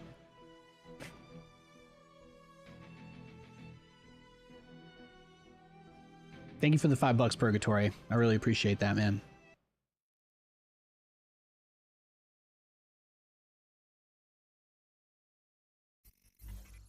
Yeah, that's not bad at all. You always have the weird random micro companies I've never heard of till you mention them. Now, the only other company I was flipping was Tel, but I mentioned it last week, only because they are officially done. They got bought, but I don't talk about most anything else. I like to talk about GameStop because I like to imagine that when you speak the words out there, you put the energy out there, and whether any of you guys care or listen is one thing, but I'd absolutely love to see all those hedge fund guys having to figure out how to live a real life without selling things that don't exist to people to scam them out of their retirements. People who profit off of the losses of others and go out of their way to make those things happen are they're bad people. They make society a worse place. With the LNG, right? Yeah, the LNG guy. Well, I was so yeah. I think I tripled. I think we've got about. I have to look at the numbers, but I think this year we're at something like a 300% return so far. It's been pretty good. It's been pretty good. I mean, I think they still had like 2 billion when their price dropped to like $10 back in February. So we did very well off of that swing. And then Tellurian, they got purchased by Northbridge or somebody. I liked flipping their stock because their liquidation value was higher than the share price, which usually is just an indicator that the stock is oversold or overly diluted. But even though Tellurian's management was some of the worst I've ever seen, they still technically had the rights to a gas plant, and they had a quarter or third built gas plant in Louisiana, which is still supposed to put out eventually, like millions of whatever the measurement of unit is for liquid natural gas, but they're still supposed to do all of that. That was the only reason I liked investing in them, because if I was holding shares and something happened, I mean, yeah, again, they actually have something that they can sell, so wouldn't be a complete loss. Wonderful. Now they ping-ponged between like 45 cents and 70 or 80 cents, more or less, for the ever since the first big spike, I think, a couple years back on natural gas prices. But they more or less just had the issue of everything about the company is perfect except the management is just completely incompetent and incapable of getting a deal done. I think the only thing that was holding that company back was literally getting a financier to build the rest of the already under construction liquid natural gas plant. So you're talking about a company where the CEO failed to sell one of the most valuable in-demand things that other companies aren't even allowed to build new plants or whatever. That was like a whole part of all of that. They're like, this is one of the last companies that actually has an active license to drill onshore and figure this stuff out. And they're like, we still couldn't make money even with that. That's like if EA Sports couldn't make Madden with like their exclusivity deal on football. Nuts. So obviously, eventually somebody was going to buy them for pennies on the dollar because they're just grossly mismanaged. And when that happened, I think my cost basis, we were at like maybe 4,000 at like 70 cents. So it's pretty good. It's pretty good. Get free 20% on all of that, or 20 cents out of 70 would be closer to 30. So free 30% out of all of that's pretty nice. Always hit me with the Seraphim Rush. How can I help? Constructing. Uh-oh. Okay. Not enough luminite. I might not be able to do anything about this. We'll see. We'll see if I can finish this guy fast enough. Not enough luminite. Not enough luminite. That's the tough thing about this game, right? Your workers represent a lot more of your economy than in a game like StarCraft, so when you have to pull workers off to repair, it more or less completely obliterates your economy. Our forces are under attack. Which is tough. It's tough. Our base is under attack. You know what the cool thing, though, is? I actually do have... Upgrade complete. I somehow have my Lancers killing all of his stuff. Our forces are under attack. Not enough luminite. Weapons go. Carbon clouds. Looking fly. Not enough luminite. Well, you have no batteries, and without batteries, it's hard to make stuff as Celestial, so... That's unfortunate. He just didn't really think about that. GG. Hey, Nathanias in chat and moderator overlords. Hello, meow. Hello, hello. What's with the purple fog of war? I unlocked the purple fog of war by watching people stream this game on Twitch. I do not know if the drop campaign is still going. It may not. It may not be. The drop campaign for Stormgate may have ended. But there was a point where you could have watched streams to unlock stuff. If you see a pop-up or like a drops enabled or a thing in the chat, it might still be going, but I doubt it. I don't think so. I feel like it was supposed to just run until September, so I think that's about all we've got. So yeah.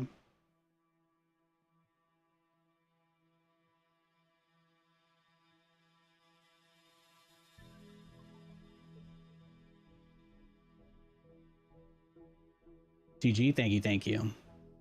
Appreciate that.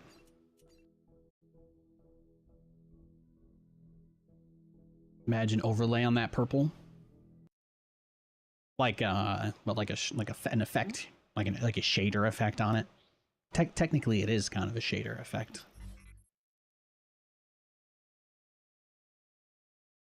That purple glitch one is the one from watching streams, and then there's a different Fog of War shader you can get in the, I think it's from the Ultimate Founders Pack, but there's like flames. You can kind of get like flames in it. Oh yeah, like unit effects like in StarCraft, yeah.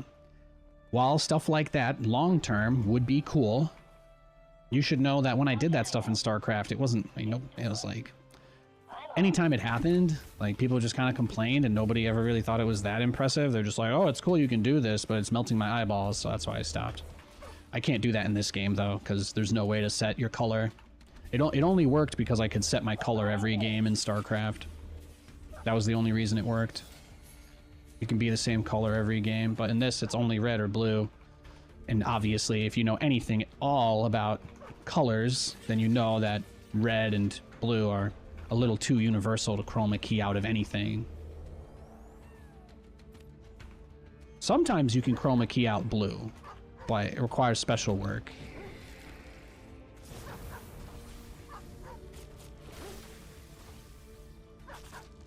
But again, the problem would obviously be that in that situation, I would not actually be doing that, right? It's something else, so. The purple fog is nice, though. I like it. So get a little lavender haze kind of thing going on, right? We were talking about Taylor Swift earlier. Our forces are under attack.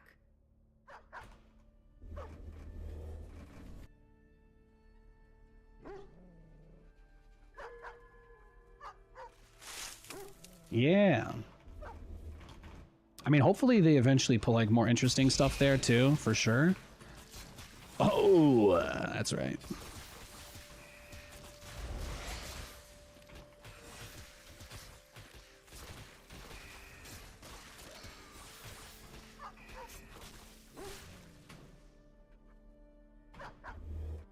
What's next? On my way.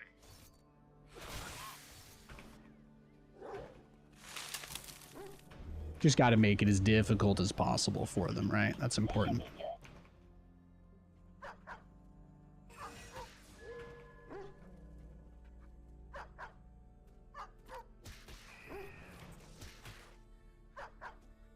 Oh, go take the other heal guy. Okay. Alrighty. Capture point secured.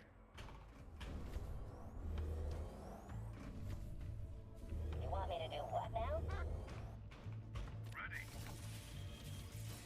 Still here. What's next?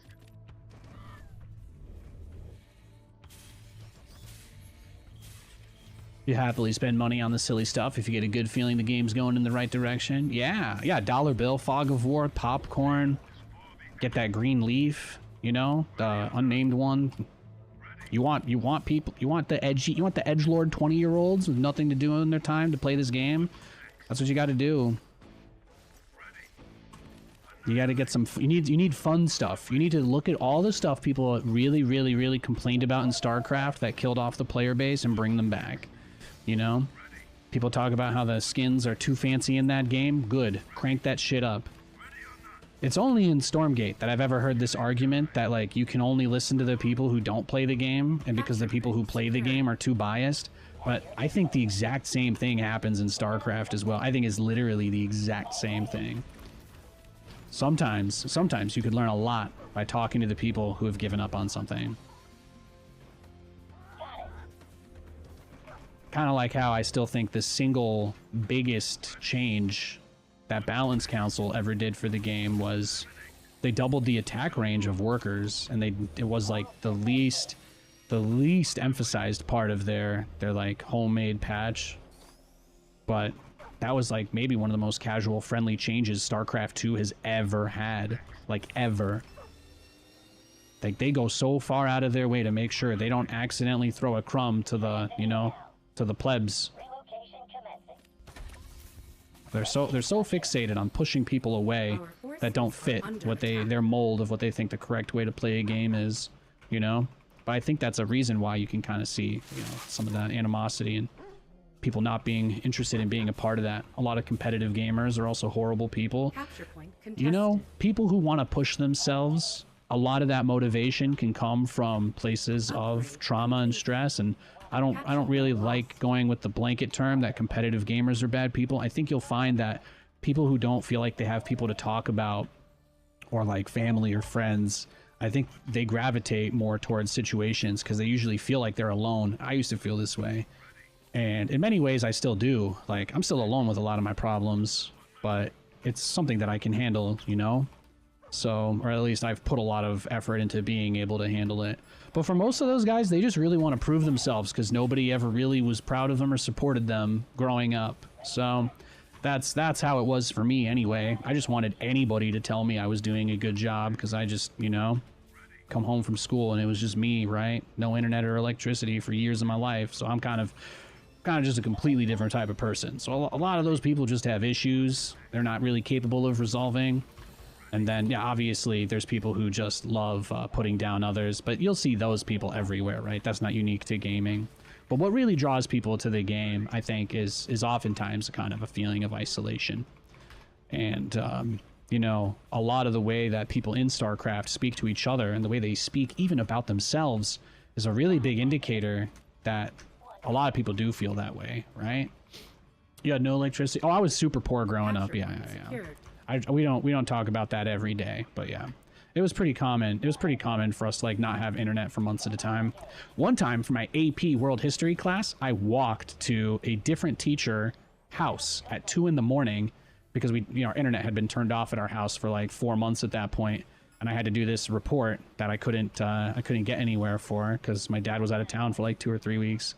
So I just walked in the middle of the night to one of my teachers' homes, and they let me finish my AP World History report in their living room at 2 in the morning, and then some dudes coming out of a bar peeled out in front of me on the freeway while I was walking home 2 miles back. Yeah, that's the kind of shit I dealt with. So, you know, it's tough,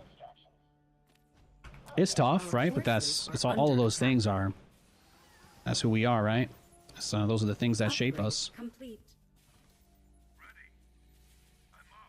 No, Nathan was always a really loud, positive, gung-ho tryhard because I've just stared in the bottom of the fucking abyss of how people treat you when they think you're worthless. It's going up. But yeah, no, some crazy shit. Research complete. Crazy shit, yeah. I tell you what, there's not a single person I've met in my entire life that's ever wanted to break that down with me, you know? You're not gonna meet people who care about that stuff. So, people don't like you, you don't play team sports. I played a lot of games by myself. It was the only place I could actually accomplish something and feel good about it. Because nobody really just ever cares about anything. And then you play a video game and you win and you're like, okay, well, at least the game tells me I did something right, and that's nice. That's, for most people, that's all you get.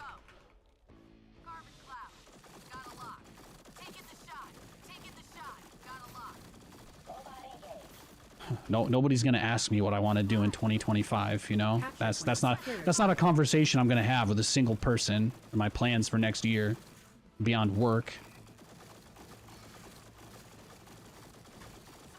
You know, you just deal. But a lot of young men feel that way, and it's yeah, it drives a lot of negative stuff, unfortunately. Our forces are under attack. Your directive.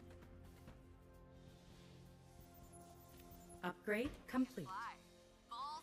How am I doing today? Hey, Horikagit. I'm doing pretty well. I'm doing pretty well.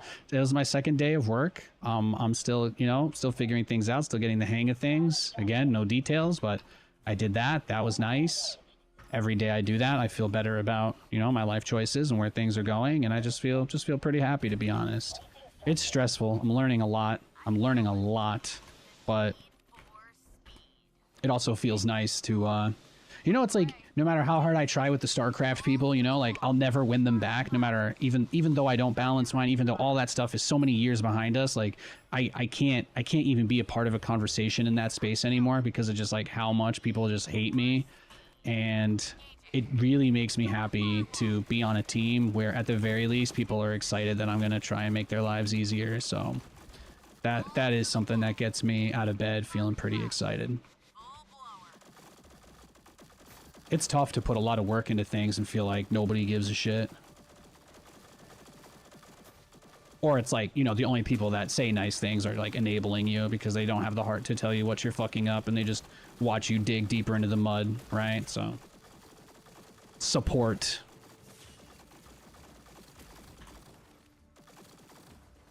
It's got a lot, though. It's got a lot of these guys. High-speed path. Oof, that one might not make it Upgrade back. complete. Oh, never mind, we win. Nice. I didn't think I'd win the game with 3 Hornets, but that's awesome. That's awesome. Enjoy your vibes? Hell yeah, I appreciate you, man. I appreciate you. Yo, late GG. I'm going to give you just a little warning. First of all, you've completely filled the chat with whatever it is you're talking about. Second of all, you're bringing up some crazy shit. So I'm just going to put you in timeout. And since you're a mature, responsible adult, you're going to take 2 minutes and you're going to be like, you know what? Probably shouldn't have gone that far in the Twitch chat. You're going to say that to yourself, and then your timeout will end, and we'll all pretend it never happened, okay? But that's cool. That's cool.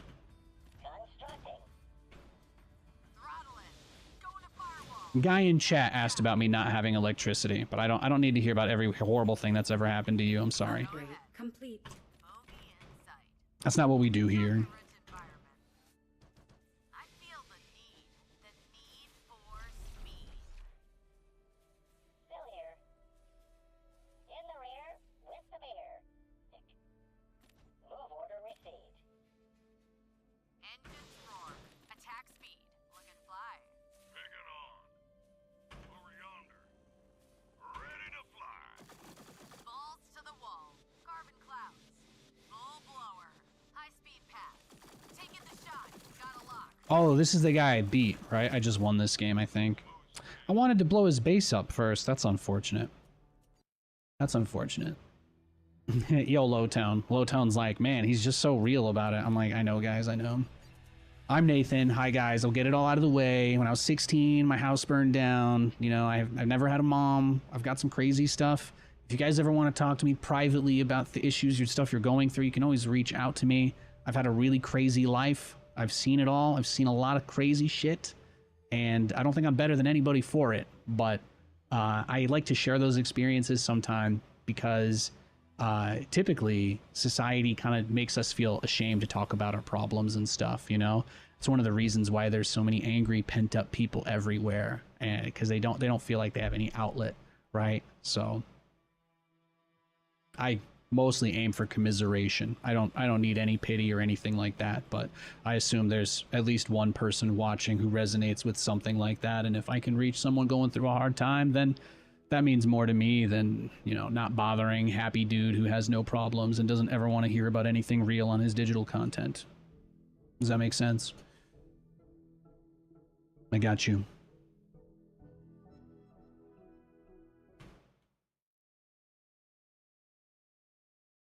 I'm a broke, motherless son of an immigrant. That's who Nathanias is. That's who Nathanias is. I'm proud of that. A lot of crazy shit had to happen for me to be where I am right here today. I wouldn't change it. Wouldn't change it for nothing. Wouldn't change it for nothing. Not enough luminite.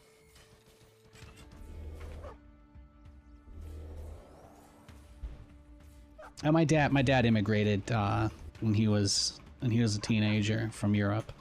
They're from you guys know RTS, right? You guys know White Raw? Same place as him. My dad was born in the same city as White Raw. They are both from the same place. It's pretty cool. Not enough luminite. Boot up complete. Ah, you scared me. Following. Relocation commencing. Transiting now. Not enough luminite. It's going up. Not enough luminite. Ready to work. Entertain me, Nate. I want to see some helicarriers. I just had them. I just had the helicarriers out on the field, and I'll tell you what. You want to know what happened? I'll tell you what happened. This SOB GG'd and left the game. Can you believe that? He died before I could get my helicarriers out. Isn't that just rude? Isn't that just the most rude thing you've ever heard? Swagger Vets, yo, thank you for the sub. 6 more until triple digits. Based God. Base God, good to see you, Swagger. I hope you had a nice day. Hope you're doing very well, sir. Annihilate.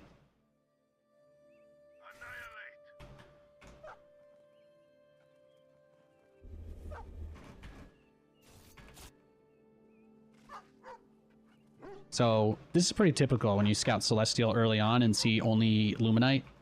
They don't really need a lot of gas to do the primary strategy that Celestial players typically do, so things to keep in mind. But typically the expectation, you gotta go air, keep them in their base, and then transition into like helicarriers.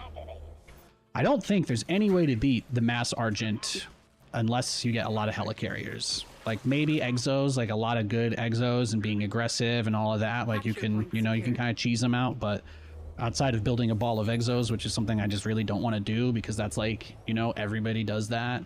I'm kind of like, I prefer to try to find another way. So far, at least until the patch, the only way that I have found to really be able to go toe to toe with Celestial players is you rush air.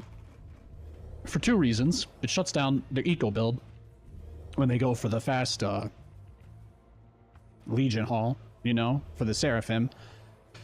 And so having a blind counter against that is obviously really nice, but the other side of it too is that eventually you end up in a position where you just go kill the prisms with the Hornet, and then as they're contained and they're being defensive and they're kind of panicked and scared, you take advantage of that opportunity, right? And use that.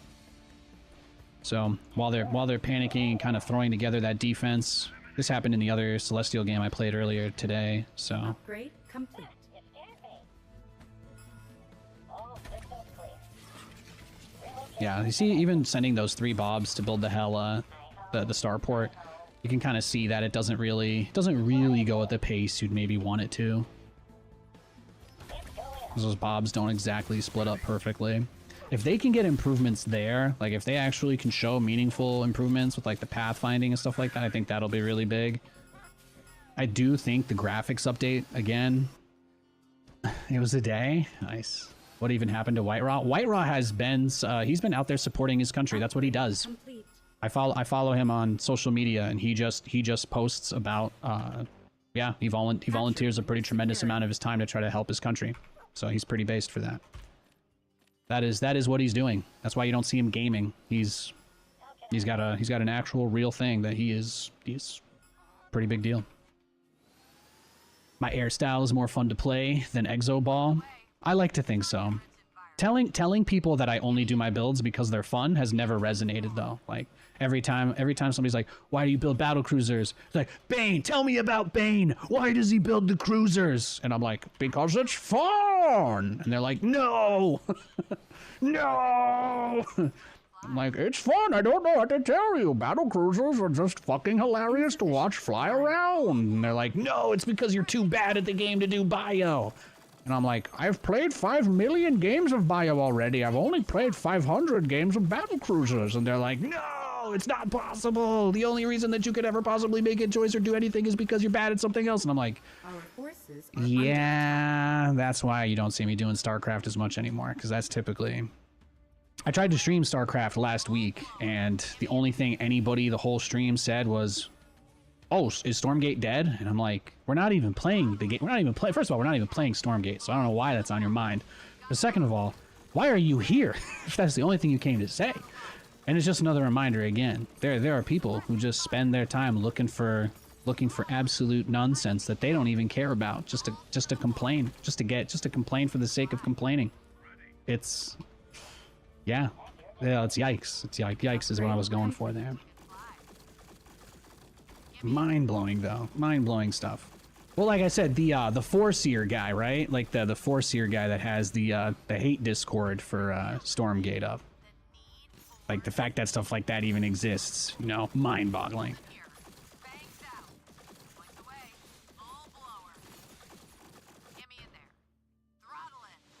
Our base is under attack. You got full-time haters for an early access game. You got version 1.0, version 1.0 fans.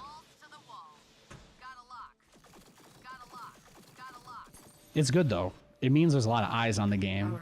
I think we can all agree. I think we can all agree that whether you think they've hit the mark or not, the things they say they want to do are still pretty awesome. So I'm gonna pull up the little teaser that they posted for anybody that hasn't seen it. I'm gonna pull it up after this Not game. enough luminite. But they did put out a really nice preview of how the maps and the terrain and the lighting in the game are gonna look vastly different going into the patch next week. So that is the thing I'm excited about. I already know they're gonna make a lot of balance changes. We just, you know, that's just not something that that's not my news, not my tea to spill. So I'm not worried. And no, I probably shouldn't tell you that, but the truth is I'm only letting you know that I know, because I'm not worried. And you know how much I hate the dog build. You know how much of a whiner Nathanias is. And if I'm not worried, then clearly they're buffing Turtle or whatever. So you can just go with that assumption, because that's honestly a better game than what they have right now. And yeah, I'm pumped for that. I already know there's going to be some good balance changes. A lot of problems are going to get fixed. It's going to be a more interesting game. But as a nerd, people forget that Nathanias is always streaming the game on the maximum graphics settings, because I'm a nerd. I love getting everything I can out of the experience, and that is why I'm one of the only people who streams the game completely maxed out. But I got to be honest with you, it doesn't look like a fully maxed out Unreal 5 game. Like I was saying, I just, you know, me and my wife just cleared a whole lobby as Dr. Doom in Fortnite, and that's, you know, same engine, except the only difference is, I'll tell you what, game looks a lot worse, right? So if they can continue to make progress with their engine and with the visuals, I think that'll be really good. And for anybody who just joined the stream, I thought that the most interesting part, in fact, I'm gonna demonstrate my point by simply giving you evidence. That's probably the easiest way to do this. But when I go to the Stormgate Reddit, you look at the top posts. This is the highest upvoted post, right? You don't see a lot of activity here. There's not a lot happening on this Reddit. Maybe 100, 200 for drawing Stormgate badly until Amara rework. But even these people, this guy, he's got a popular post and he's just making a meme out of it. But this is literally what they announced. So imagine this.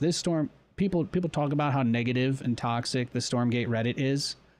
This has 900 plus upvotes, and the comment section is just people talking about, I clicked on the dude's name on accident, but the comment section is just dudes talking about how nice it looks. It looks like the same textures. It looks like the patterns are the same. It just looks like whatever shading method they've done or tessellation on the grass. For me, I think personally, the camera even looks like it might have gotten the teensiest little bit of an adjustment.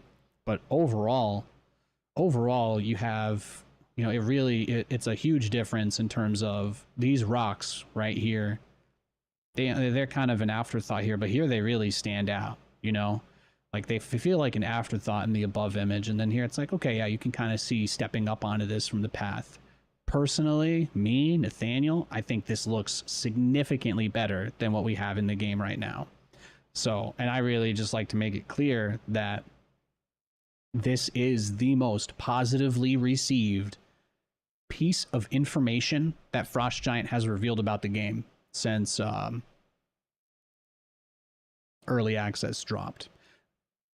Since July 30th, every single thing that Frost Giant has posted, shared, or discussed has been not just argued with or crapped on, but like almost maliciously picked apart to the least scientific degree imaginable for the sole purpose of making it really seem as terrible as it can be.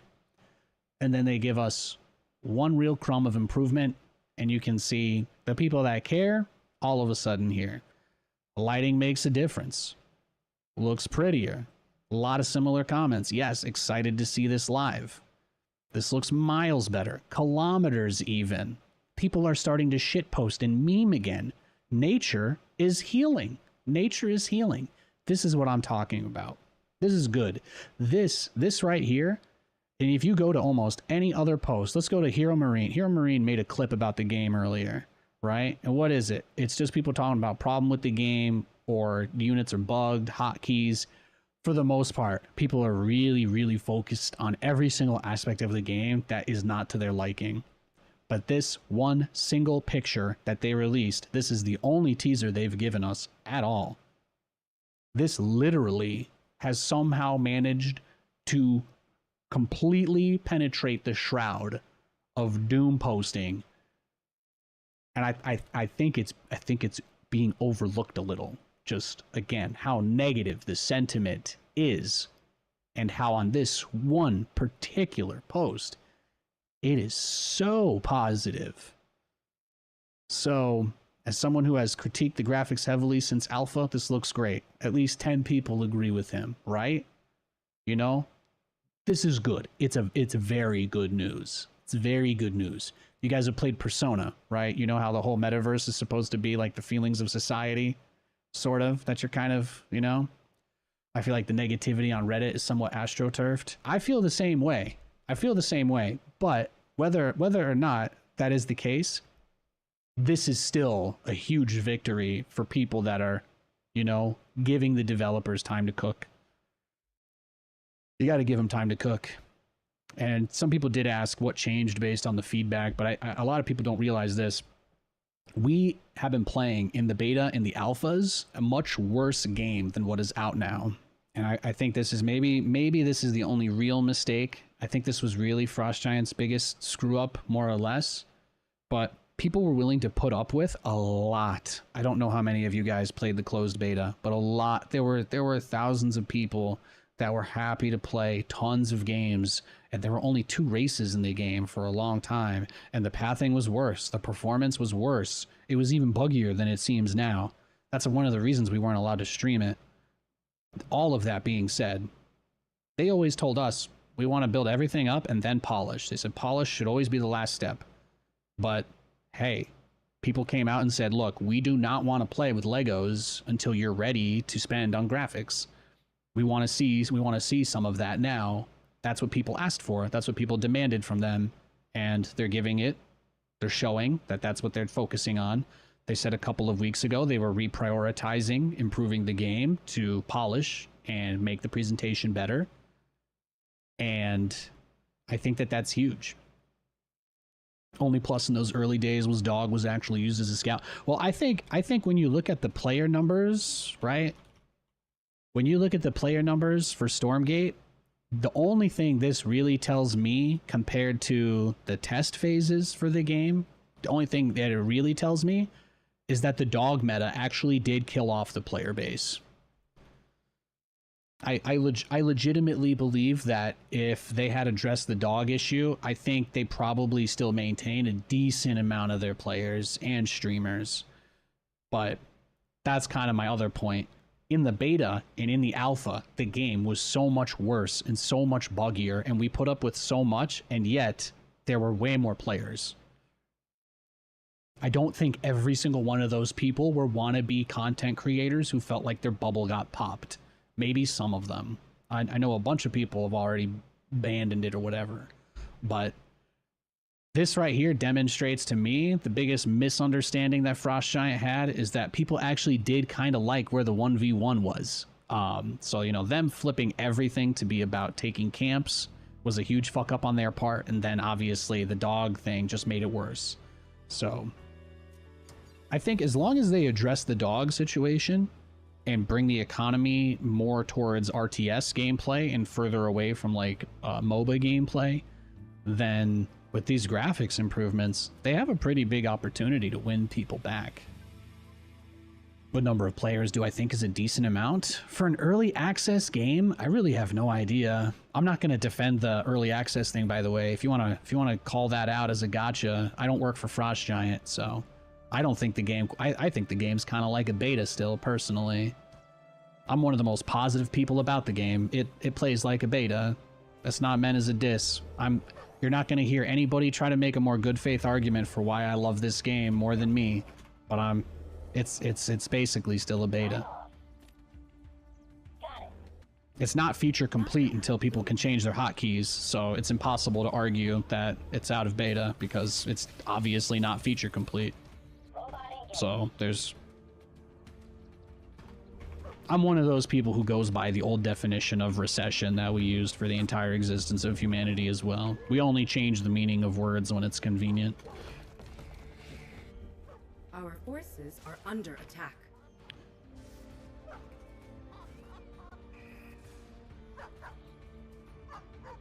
But it's a good sign. It's a good sign. It shows that while people were prioritizing graphics over gameplay, Frost Giant is still willing to throw them a bone. Frost Giant is still willing to throw those people a bone, and they're going to fix the dog issue.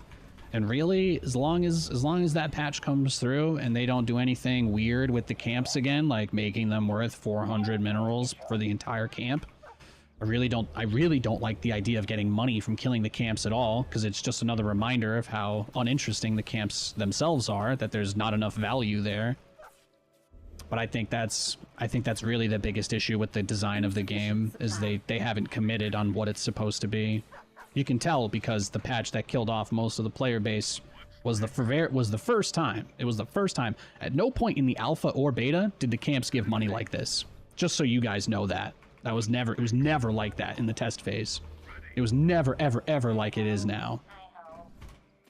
And people played through that. People didn't quit the game because there were only 2 factions and the game was super buggy. People didn't quit and there were no hotkeys, and people didn't quit. People did not quit during that.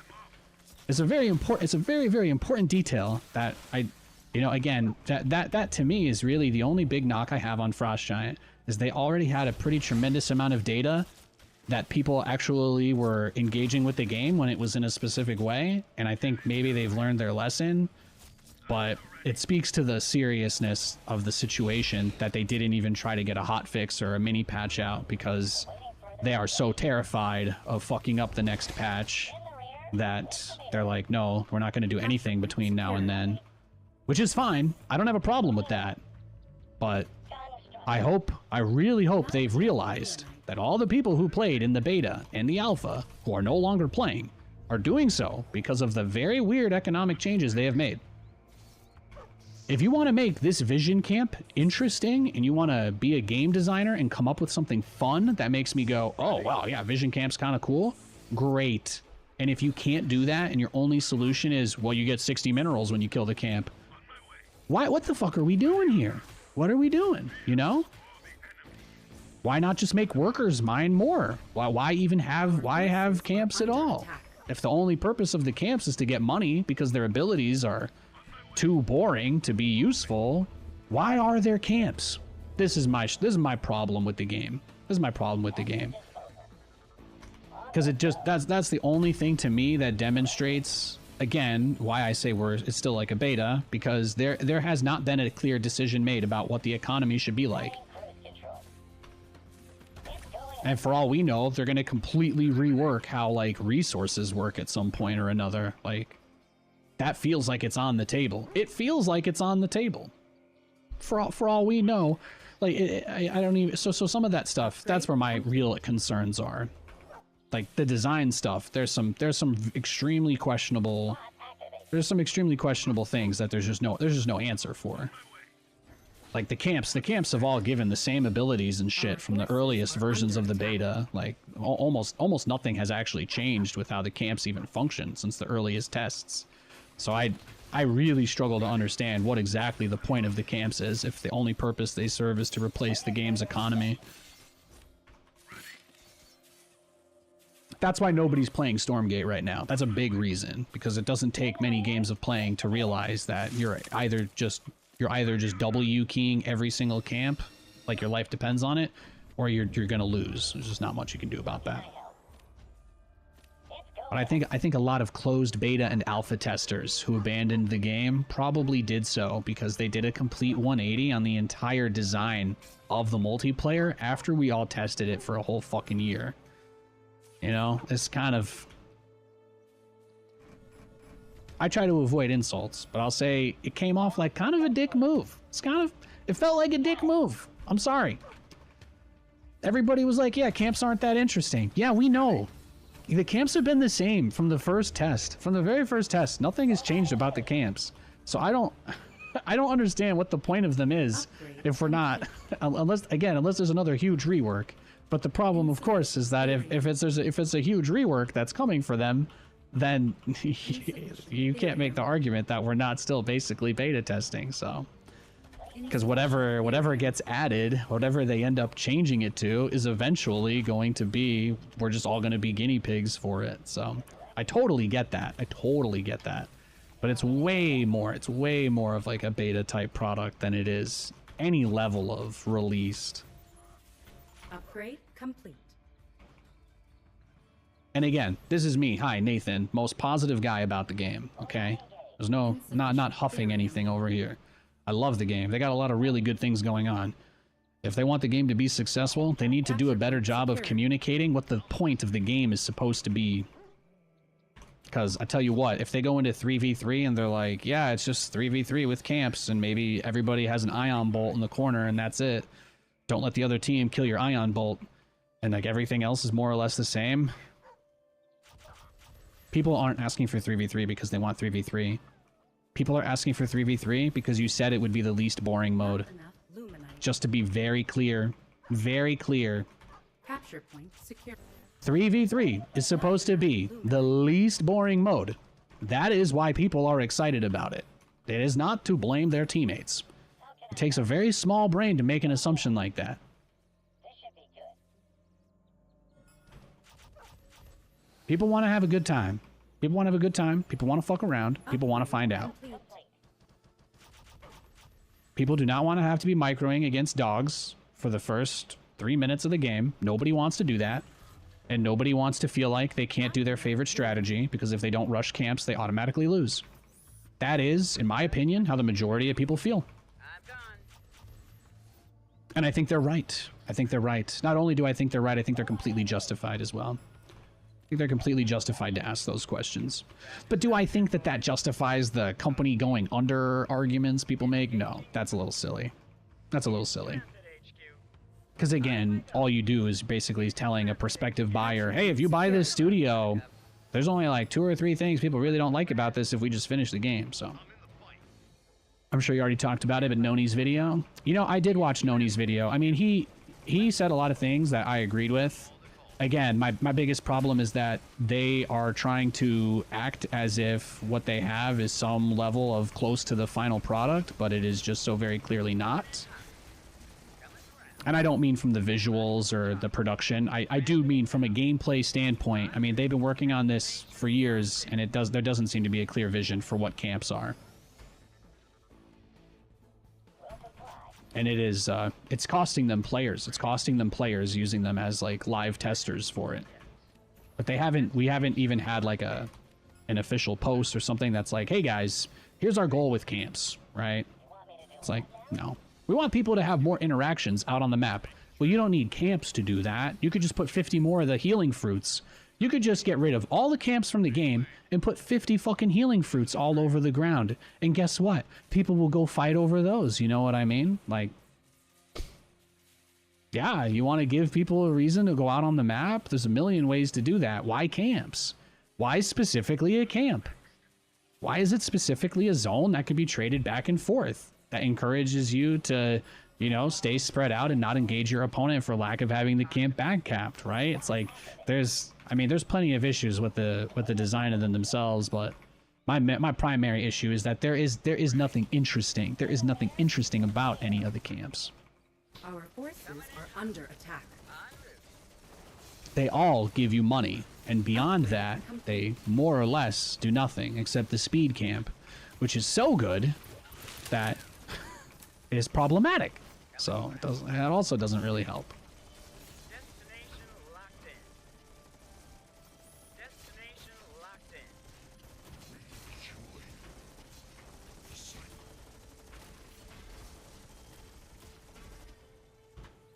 in. Beautiful.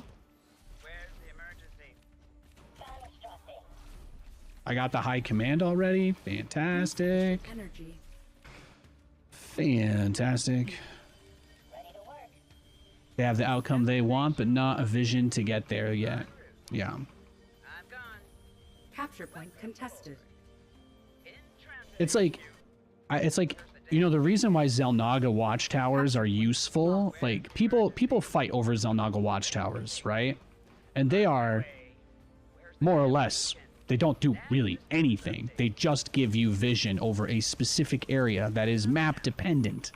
So let me ask you, chat, why do people care about Xel'Naga watchtowers in StarCraft? Does anybody know? Does anybody have a theory? I have a theory. I'll tell you mine, but I'm just curious if anybody wants to take a stab at answering this one before I give my opinion. You're not wrong if you say something other than what I say. It's just an opinion, that's all. Upgrade complete. Incoming. Coming in hot. Because they look cool to see where the opponent is. Yeah, to see where the opponent is. That's true. They do it to see where the opponent is. And typically, Xel'Naga watchtowers are positioned on the map by the map makers in such a fashion that they specifically give vision of key areas on the map, right? Now, I have seen more interesting fights over Xel'Naga watchtowers in the early games of random matches I've even played in my own games, not even pro level games, even my own fucking games. I've had more interesting interactions fighting over Xel'Naga watchtowers in StarCraft than any single interaction I have ever had with a camp in this game, because the only thing that you can do with a camp in this game is either steal it or have it stolen, but they don't do anything. They just give you money or a little bit of heal or a little bit of speed, and unless you are in a fight on that camp, majority of the time the benefits it provide are more or less meaningless and not really that impactful. And just because some guy with glasses on can say, oh well, actually the stats say it is impactful, nobody feels that way. So guess what people's feelings actually do matter. You know why? Because it's a fucking video game. It's made for fun. This is something that people are going to do, you know, when they get home from work or stuff like that, right? It's not the whole entire point isn't to make camps as balanced as possible. You make camps as interesting as possible, and then you can have a specific nerf for them just in 1v1. Just for the 1v1 tryhards that are like, I don't want my game to be too fun because I get upset when I lose to stuff that I don't play myself. Most, you know, it's a big thing for competitive gamers. They hate losing to stuff that they don't do themselves. That's usually the #1 thing that sets them off. Our forces But people just want to feel like they can do that. People want to feel like they can do that.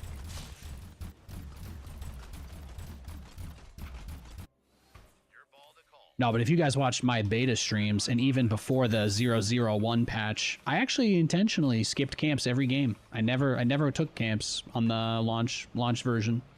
There was no point. I won so many games just by rushing to attack my opponent, which I would rather do if I wanted to play an aggressive early game than take 500 camps. Coming around. I'm gone. That's one thing that I do like about StarCraft. You get a lot of interactions with your opponent. What they don't realize is that something that people don't like about StarCraft is that a lot of these interactions are they're like very one-sided. Like, StarCraft is a tilting game to play because too many interactions in the game are completely one-sided. Well, looky here. Like, everything that has to do with ghosts is entirely on the Terran to just not let them get fungled and land perfect snipes.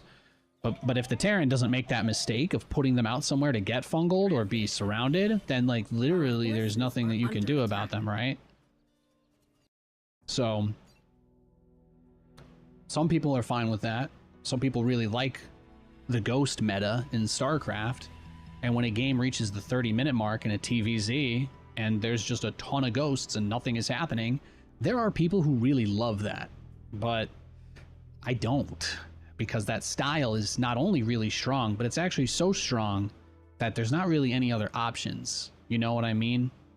So it's like, it's always that tricky balance. It's always that tricky balance. I just think that if they were more creative with what the camps do, it feels like a lot of all the camp concepts just feel ripped out of, like, even like a beta of League of Legends.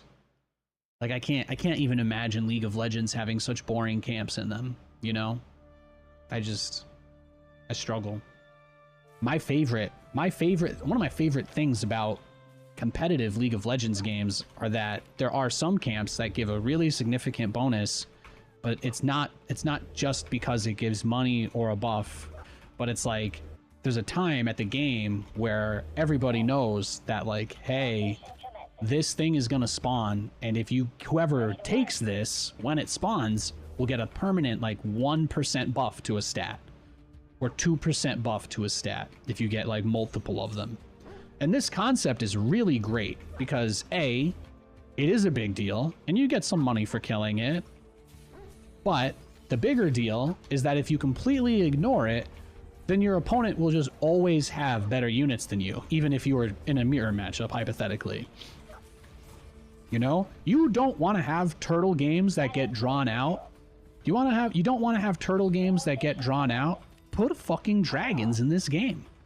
Let me fight somebody at the 7 or 8 or 10 minute mark. Let me fight somebody for a 1% damage buff for the rest of the game. You want to make your game actually interesting, because that's what popular games do. That doesn't seem very balanced or fair. It's 1%. It's literally, it doesn't have to be, oh, all your units gain 20% damage. It's like, be smart about it. And then you could make an interesting camp that spawns in a certain situation or a certain scenario. And then when the players see that, they're like, look, I'm only going to have one chance at this. I really can't afford to let my opponent just have this every game. Unless, you know, if you're one of my like ranked teammates in League of Legends, then obviously you have never taken a dragon in your entire life, so you just don't even know. But trust me, they give stats. They give stats. It's pretty cool. But everything camp-wise in the game is just so it's just uninspired. I don't see anything interesting about half a health regen per second for 3 minutes that I have to fight over. There's nothing interesting about that. At least in like League, red buff can be stolen, you know, but you don't take red buff and then have to stand in the bush next to red buff for the rest of the game, hoping your opponent never walks into it to take away your benefit for free that they didn't earn at all, you know. Yeah. Not crazy about it. Not crazy about it. At least in League, they have to kill you to take your buff most of the time. I don't know if that's how it works in Dota, but yeah. To me, it seems like they're not even sure if they want camps in the game, but they also seem like they're really trying to hammer in that they are never getting rid of camps. So that's the most confusing thing to me. Hey, Seraph, thanks for the resub, buddy. I don't have the number of months or anything on my teleprompter. I just see that you resubbed and I see your message, but thank you. Thank you. It's good to see you, man. I'm stoked for the patch. I'm stoked for the patch. But yeah, I think that's like, you know, when people think about their impressions of the game and they're like, oh, well, it's going to be incremental changes. To me, it still seems like at any point we could have the camps deleted from the game. We could have every single one of them completely change. Maybe at some point they try something like League-ish and they're like, hey, killing this camp gives you a stacking 0.01% move speed increase. You know, they could do something crazy like that. And that would be one of the most interesting things they could do. And then it would be so strong you wouldn't need to give money for the camp. It would be like, oh yeah, over the course of the game, you know, people go out and pick up camps and they build an advantage over time, right? But that's the only thing that makes me nervous. It's the only thing that makes me nervous. They don't seem super settled on that, but everything else I quite like. I look forward to these guys hopefully getting their resources taken away enough that I don't have to do camp builds every game anymore. People seem to like the new graphics teaser. I was just showing it off. I just had it up. I was saying, Seraph, I have never, for as negative of a place as the Stormgate Reddit is, that is the single most positive reaction they have had to anything that the company has ever posted. It's very nice. I was just talking about how much of a W it is. The most angry place where you cannot have any constructive discussion about the game whatsoever without being attacked. Even that place is circle jerking the new teaser. It's good stuff. It's good stuff. You like to see it. You like to see it. Shift change, yeah. But I'm like, it's nice. It is nice. It's nice to see people be a little bit happy or hopeful, potentially hopeful about it. Transiting now. It's going up. Seek and destroy. I'm off. On their 6.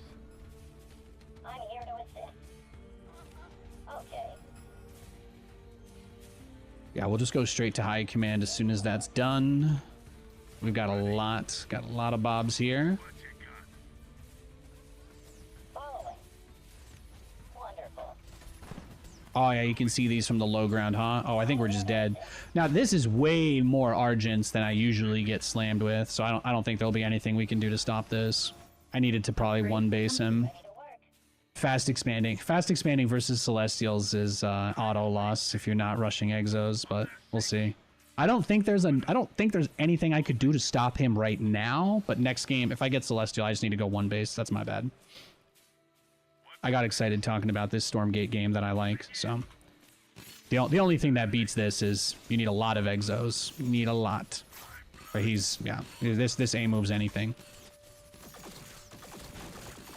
We'll fight it. Maybe he's out of energy. I don't know. We take out a few of these guys. I don't know why he's running away, but please keep running. Taking the shot. Got a lock. Full blower. Got a lock.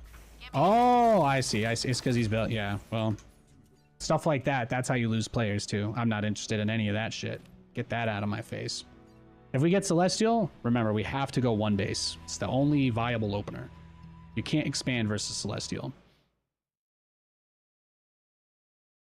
That was my mistake. I'm supposed to go one base helicarrier. Sometimes I get a little too relaxed and I forget there are rules. Oh yeah, Vanguard on this map, no thanks. I'll play Vanguard Mirrors, but only if we get closed off maps, because again, I'm not here to watch dogs die.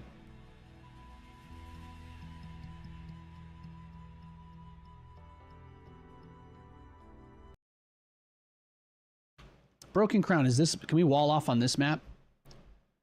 You do think camp spawning after a certain point would stop the early game? Yeah, that's, again, that to me is the most, that's the only thing that makes me nervous. A lot of that type of feedback has been being given for a very long time, especially about trying to make the camps do something other than, you know, like, yeah, this conversation I've had like 5 times already with different developers over the last year. So I don't know. I don't have a good answer to give you guys. I don't think the camps are interesting. I don't like them. I think that they mostly just serve as a mechanism for people like punishing and killing each other, and that's about it. So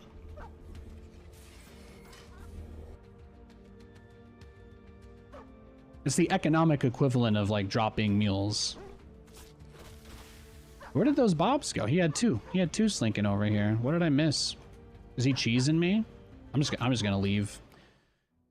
Can their developers save this game because the players have decreased? I mean, we'll have to see if the next patch does some good work. Yeah, he might have been proxying me. It's just not worth playing those games. The game has a good base. I think that, again, so what I was saying earlier is when the game was way buggier, had way worse graphics and worse pathing and worse AI and worse balance, and there was only 2 races, there were more people willing to play because the game was focused around like macro play and camps were not that dominant. But the moment that they made everything about these horribly designed camps that have no interesting aspects to them, off a cliff. There's nothing in this game camp-wise that's as interesting as the wraiths that spawn at 1 minute and 5 seconds in League of Legends. I'm sorry, guys. There is no camp in this game that is cooler than wraiths to me. And wraiths don't even give you anything. Those actually are just money camps, and I still think they're more interesting than any of the camps in this.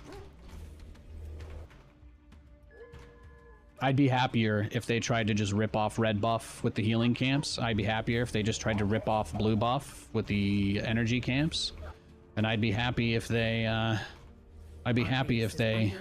they made a rip-off of Dragon for a time base.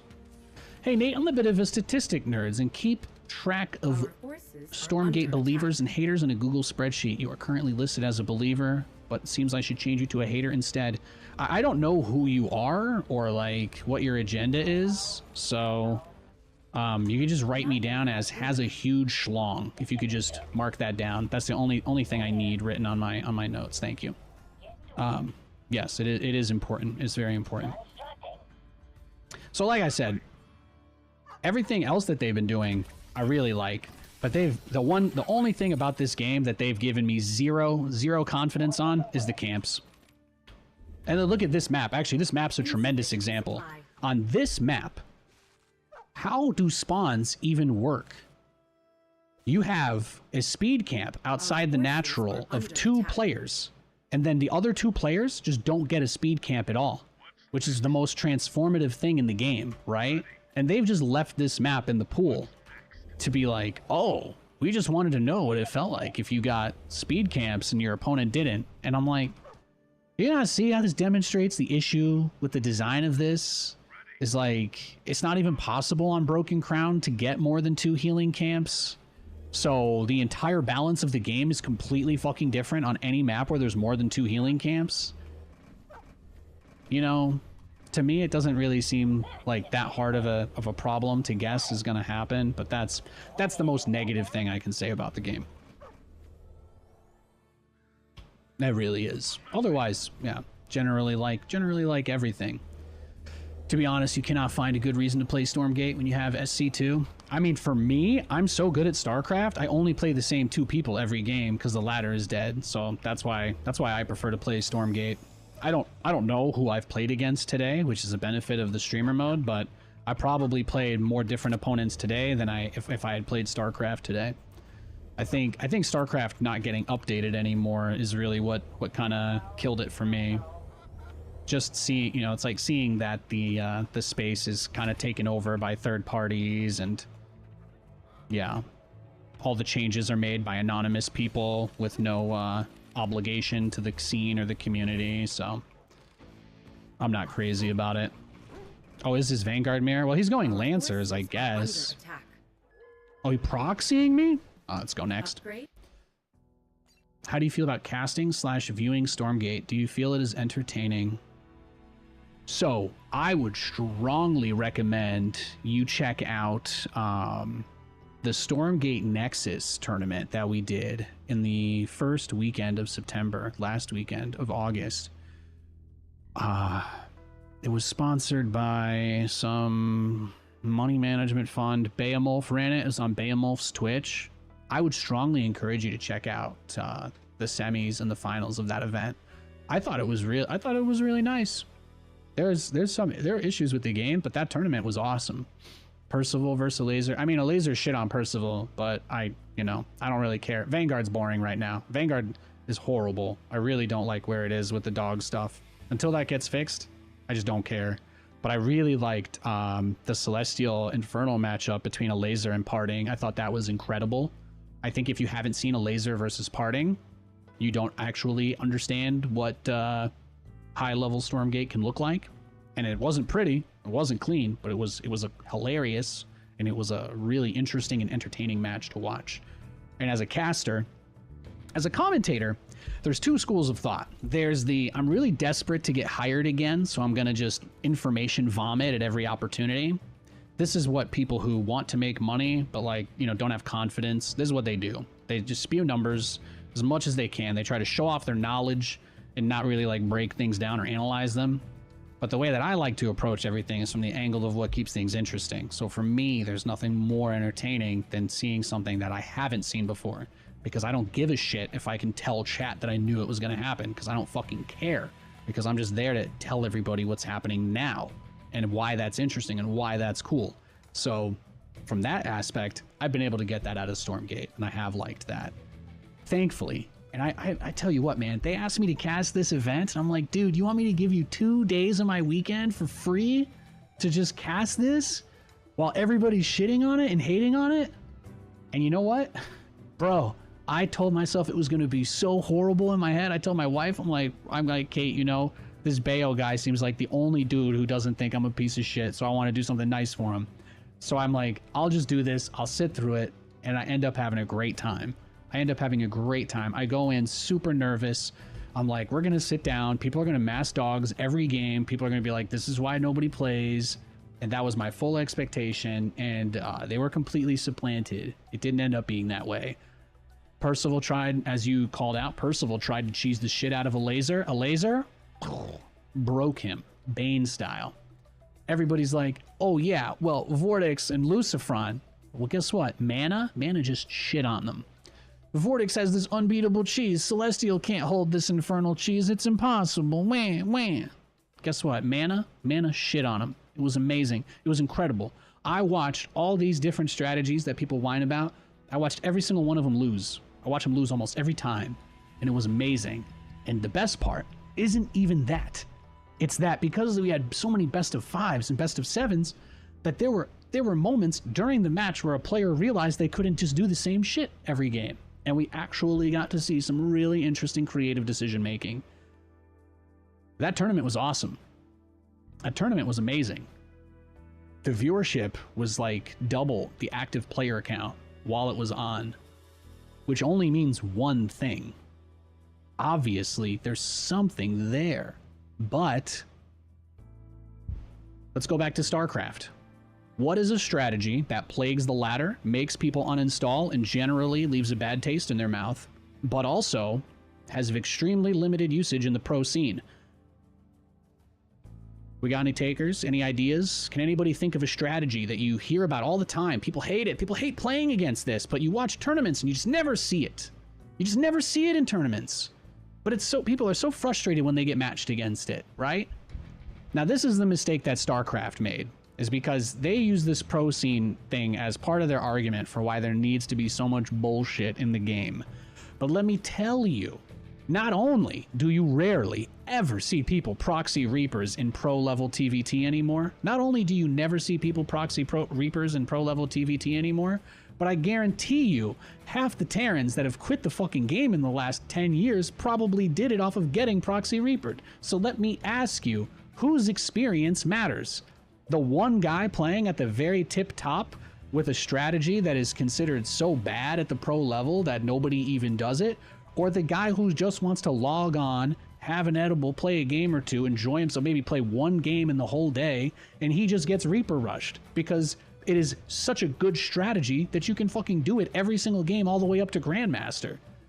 Like, I really hope the people working on Stormgate have thought about that, because it is, again, in my opinion, one of the biggest reasons why the dog meta has completely killed off the player base. Nobody likes being in those games. Everybody talks about, they're like, oh, well, it's good for the game to have this, but you don't see it in competitive. You don't see the strategy in competitive. You don't see pros use it. All it does is make people uninstall your game, and then you make no money, and then boom, right? So is it important for there to be a variety of strategies at the top level? Sure. Is it important for cheese to exist? Yes. I have no argument there at all, and I have at no point in my life ever said there shouldn't be cheese in the game. But there is a huge difference between I made 2 racks outside your base on a map where there's a cliff that you can't even send a worker to scout without sending like 2 or 3 of your workers out at the beginning of the game. There's a huge difference between that and, oh, I have to actually build it in his base. I have to sneak it around him. Like, in StarCraft, there are so many cheese strategies that are infinitely easier to execute than macro builds, that there is just a huge disconnect between what people see when they watch pro level games, because these strategies never happen. They are so fundamentally bad when you have any level of preparation against an opponent. It's not that like Cannon Rush is a non-viable strategy. It's just that if I had to play in a pro match and I was against, you know, Nina or Maximus Black, and I looked at your match history and I saw the only strategy you've done for the last 2 weeks was Cannon Rushing, guess what? That's gonna help me. So on the ladder, that doesn't exist. So it's a super important balance for them to hit, because yeah, pretending like the pro experience matters more than everybody else's is exactly one of the worst things about StarCraft. And I love StarCraft. But you know, they kind of kick people out of their own system by being like, well, if you don't enjoy getting Reaper cheesed in half your games by barcodes, you just won't like the game. Like, that's just how it is, and that's why people stop playing. It's a really important thing to keep in mind. When we had that internal meeting where they're like, yeah, we're gonna make an advertisement where we call StarCraft the Dark Souls of esports, I'm like, what a great way to remind everybody this game will never be fucking accessible. I say that Dark Souls has way more accessibility features than StarCraft. most people who don't play Dark Souls are unaware of this, but Dark Souls games are actually among the least punishing RPGs ever made. It's crazy. It's a hard thing to explain, but Not enough luminous. having gone through and beaten all the Dark Souls games and Elden Ring, I can tell you those games are really fun. They're incredibly fun. Nowhere near as difficult as people make them out to be. Our forces are under attack. They're very fun games. You respawn like the room before the boss every time. If there's an item in the boss room and you walk in, grab it, die, you'll respawn and you'll still have the item. Like, there are so many ways. There are so many ways to use the mechanics of that game to play that it's incredibly interesting. And maybe that's why people think it's hard, because it like requires some brain power in ways. But every aspect of the game is super forgiving. Outside of the fact that no, it doesn't autosave mid-boss fight. That's it. That is it. And then they're like, no, well, people like Dark Souls because it makes them feel miserable. I'm like, that's not it, bro. That has nothing to fucking do with it. That has nothing to do with it. Our forces are under attack. Half the people like Dark Souls because it's a really fun, great game franchise. And the other half of people like it like StarCraft so that they can just shit on people who don't play the game and pretend they're cool because of it. Which is obviously not what you want to build a community around.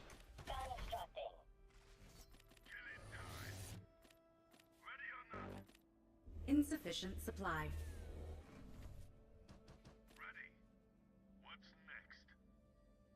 Yeah, I think that people were really willing to put up with a lot of issues in the beta because they actually had gotten the meta to a somewhat decent place. And then they threw it all away with the first patch and just made the camps replace the entire economy of the game. I think as long as they undo that, they'll probably get a lot of interest back. And obviously, they have to do something about the dog meta.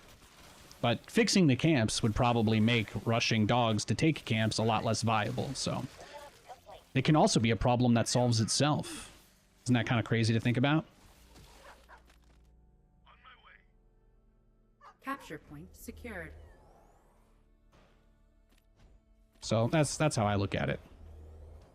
But you see the other stuff that they're working on. You see the other stuff they're working on. You see the graphics. Look at that. 1,000 upvotes on the most negative Reddit I've ever seen. Well, I mean, second most negative Reddit I've ever seen. 1,000 upvotes for a graphics update after everybody spent the last month just crapping on the game nonstop. Like, people still want to be excited. People want to be excited about this game. Give them that graphics update. Give them that graphics update. And then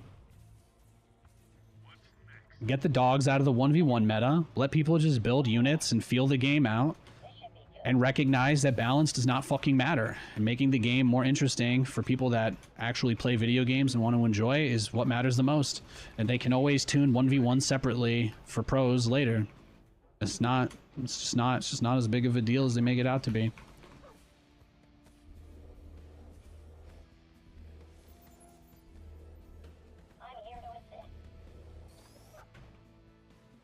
The new design looks great. You're excited? That's what I was just showing it off. I'm gonna pull it up again.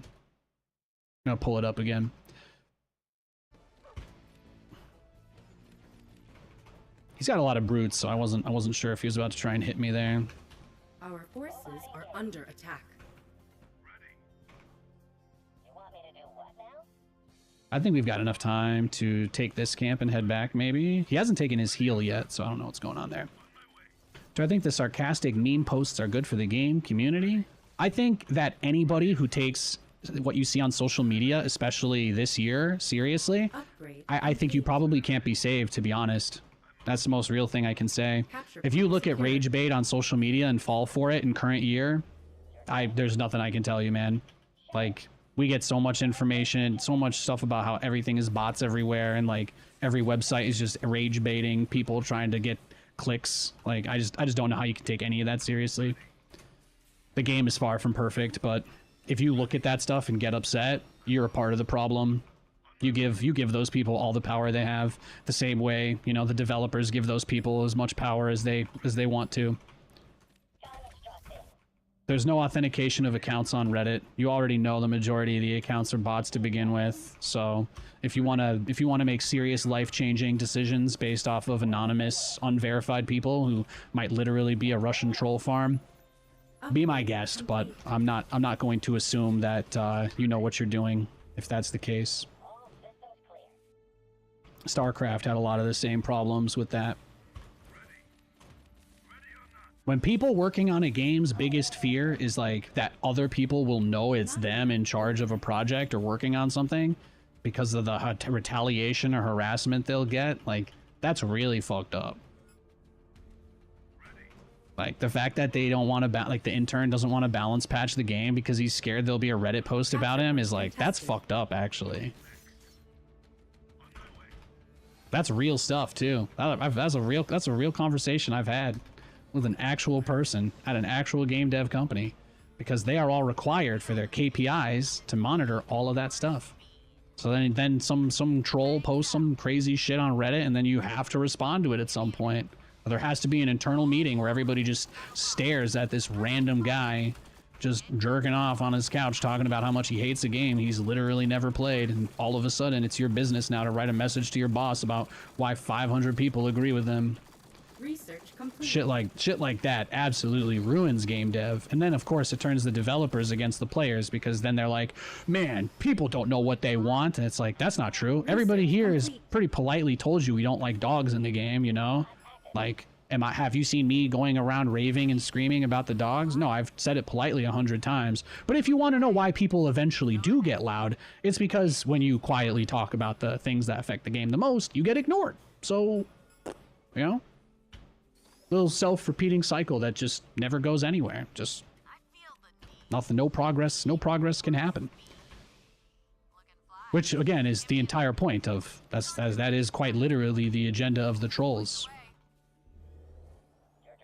When I saw a post on Stormgate Reddit where the guy was like, you can't listen to people who are playing the game because there's so few people there that clearly they have no taste. And I'm like, where the fuck are these people in the StarCraft threads?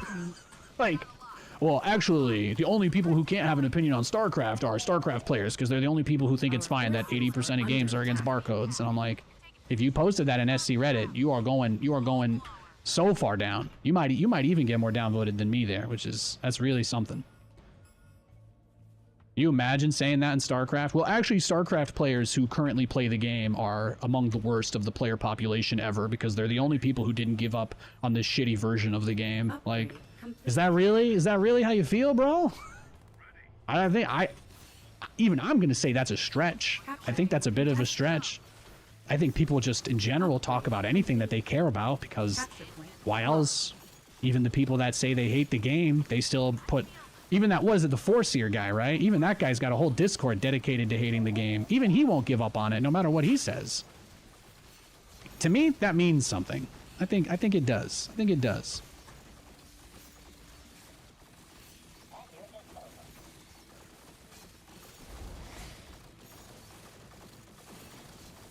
Capture point secured. Oof. We're trying. We're trying. I put all these bobs on hold position and repair so that they wouldn't, On their tail. Attack speed. Go ahead. Engaging. High speed path. Taking position. Get me in there. Fly. How can I help?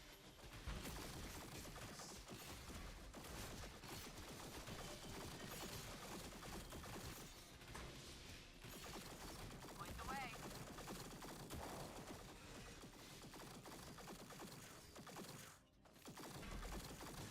Our forces are under attack. Go ahead. Beautiful. Wonderful. Beautiful. Oh yeah, I do need to get a little repair guy here for them, don't I? Upgrade complete. You scared me. I feel the need for speed. You actually really like Stormgate? More than happy to stream and play next patch. Praying dog meta dies completely. This game is great at its core for the stage it's at. Maximus, I couldn't agree more with you. That's why I'm here, right? Guy, you know, funny guy comes into chat and he's like, oh, are you saying that you're a Stormgate hater? And I'm like, bro, I don't know what you think you are, but if you're out here riding my dick and the game's dick at the same time and you're telling me that you're not a believer, I don't know what to tell you. I don't know what to tell you. Anybody who's spending this much time interested in the game, whether they're loving it or hating it, it's clearly invested. Clearly, very clearly. You do not have to take the haters' words for it, because if they really didn't think the game had any prospects, they would be gone like yesterday, gone like a freight train. Let me tell you. Forcier would already have his job at McDonald's again.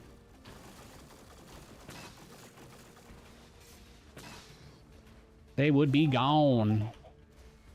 Coordinates locked. Take it on. Over yonder. Ready. We'll follow. At your disposal.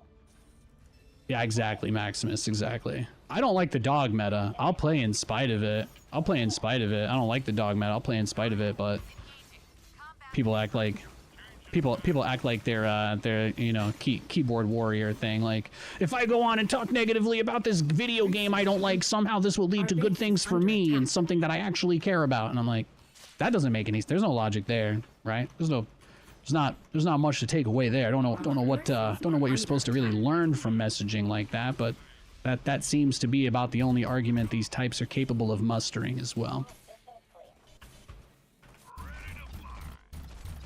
Our base is under attack. This has been pretty fun though. It's been a pretty fun game. He's being super aggro. Our forces are under attack. Damn, look at him go. Capture point contested.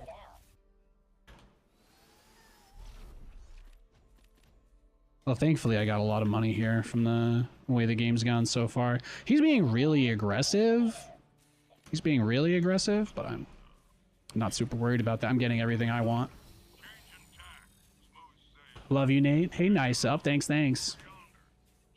But yeah, no, I really have been enjoying playing this game. I think the graphics update will be nice. My only complaint is how few people there are to play. I know that obviously affects the quality of my games. So if I could just play against a wider variety of opponents, that's really the only thing that I want. But I also understand that people are less willing to deal with stuff than I am. I'm probably a little more patient than the average person when it comes to this. So my timeline for when I'd like to see the game reach that place is not, you know, it's not set in stone, I guess. Look at that. Absolutely boomed him. Boomed him. We thought you get Igor, but Igor gets you. You guys have all seen Van Helsing, right? Jeff, you strike me as the kind of guy who thinks I'm not crazy about Vin Diesel, but you probably strike me as the kind of guy who thinks you're probably with me on Team Hugh Jackman, right? Oh, he's just some guy from the There's a guy in the Discord that made like a whole hate Discord for the game. I just use him as a funny example because it demonstrates that even though the guy dedicated his life to shitting on the game, he basically is owned by them in the same way because of that. I just find it funny to point out logic gaps like that.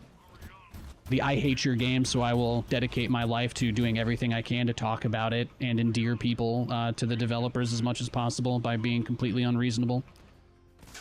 That is hilarious. That is hilarious to me.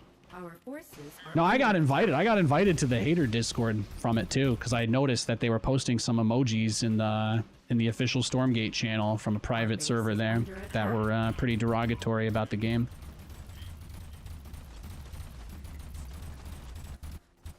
So we already know that shit's real. Our forces are People under attack. out there just got, you know, it's a mental health thing really more than anything.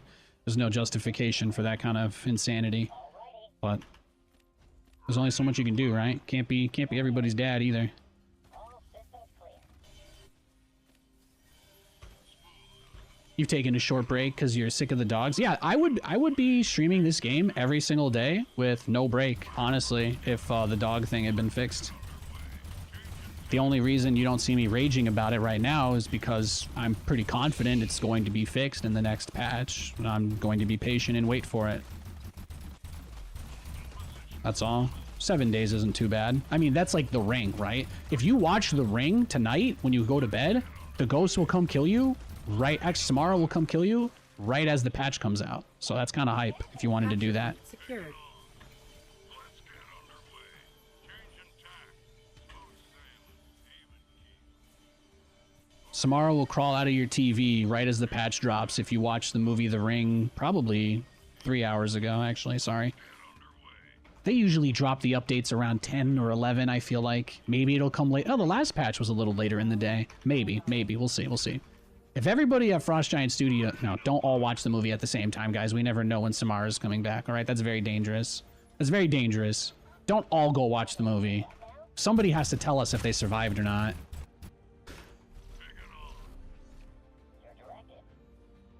Sorry, we were getting a little too serious there. I'm gonna start talking about horror movies again.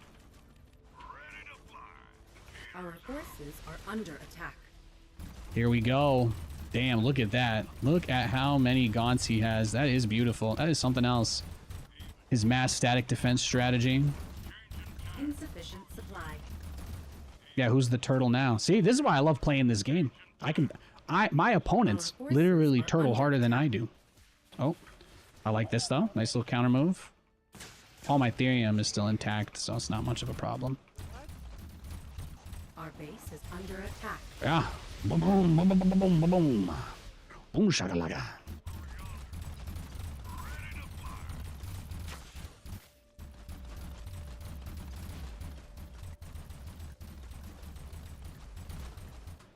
Our forces are under attack. Oh. He might still decay.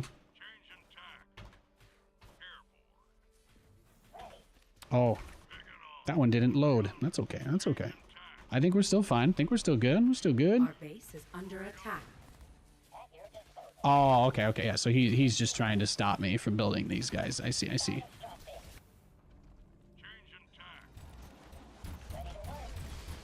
Beautiful, beautiful.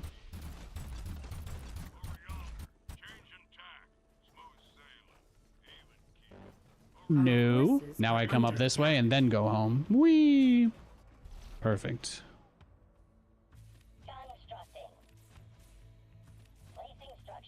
Unable to And now I'm gonna batten down these hatches. Easy peasy. No, my favorite thing is that unlike Terran, like my least favorite thing about Terran is the planetary fortress. It's like design concept is very campaign-esque, but it's like impossible for that to exist, but also have things like actual turrets. I much prefer the Vanguard turret system.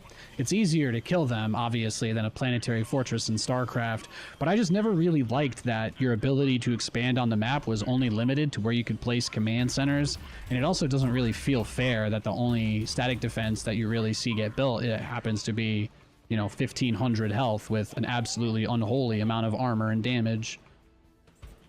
So those are some other things I really like about playing Vanguard that keep me coming back. But when you want to play like, you know, any kind of style, any kind of slower or macro style as Terran in StarCraft, you typically have to make planetary fortresses, and they slow your economy a lot.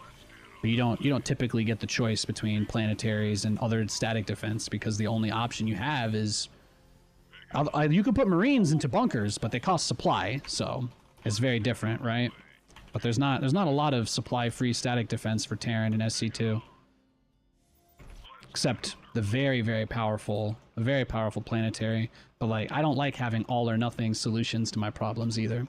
On this game, I have plenty of opportunity to get out, harass, retreat, poke, prod. These are things that I really love. Our forces are under attack. Yeah, I don't have to engage the main force. Now, the smart thing for him to do here is going to be, yeah, he's going to go to a crazy amount of Shadow Flyers, so. I don't think we need to build any more of those guys. We just get the rest of our duders up, and we should be okay. Although this amount of static defense is comical. This is what Protoss and Zerg players do. They drop 7 spines or 5 cannons. What if I just want to do the equivalent of that? Maybe I don't want to build a planetary. So you can see the design for Vanguard's a little more my flow. My opponent is the turtle, even though I'm the one playing mech, and that brings me tremendous joy. That brings me tremendous joy. I probably shouldn't move these out until their thingy is done, though. And honestly, we need another starport right in the middle of this here for them to return to. So it's, yeah, just pop that. Got another like 30 seconds until I can use return to hangar again. Capture point contested. Still here. Following. Capture point secured. Oh, look at this. He's just throwing away gaunts. He's just gonna throw away gaunts. That's amazing. I feel the need for speed. Oh, this is his plan. Okay, I get it now. His plan is to like somehow base trade me with this dragon right here, I think, is what he's trying to do. Our forces are under attack. I think that's what this is. I think that he thinks this is his move. Well, let's do it then.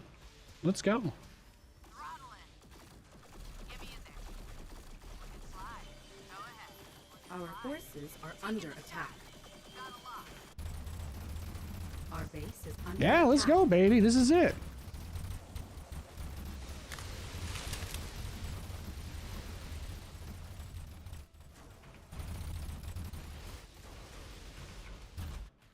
Engines roar. Insufficient therium. Our forces Let's bring it are all under back. attack. Slide. Go ahead. We can slide. Taking the shot.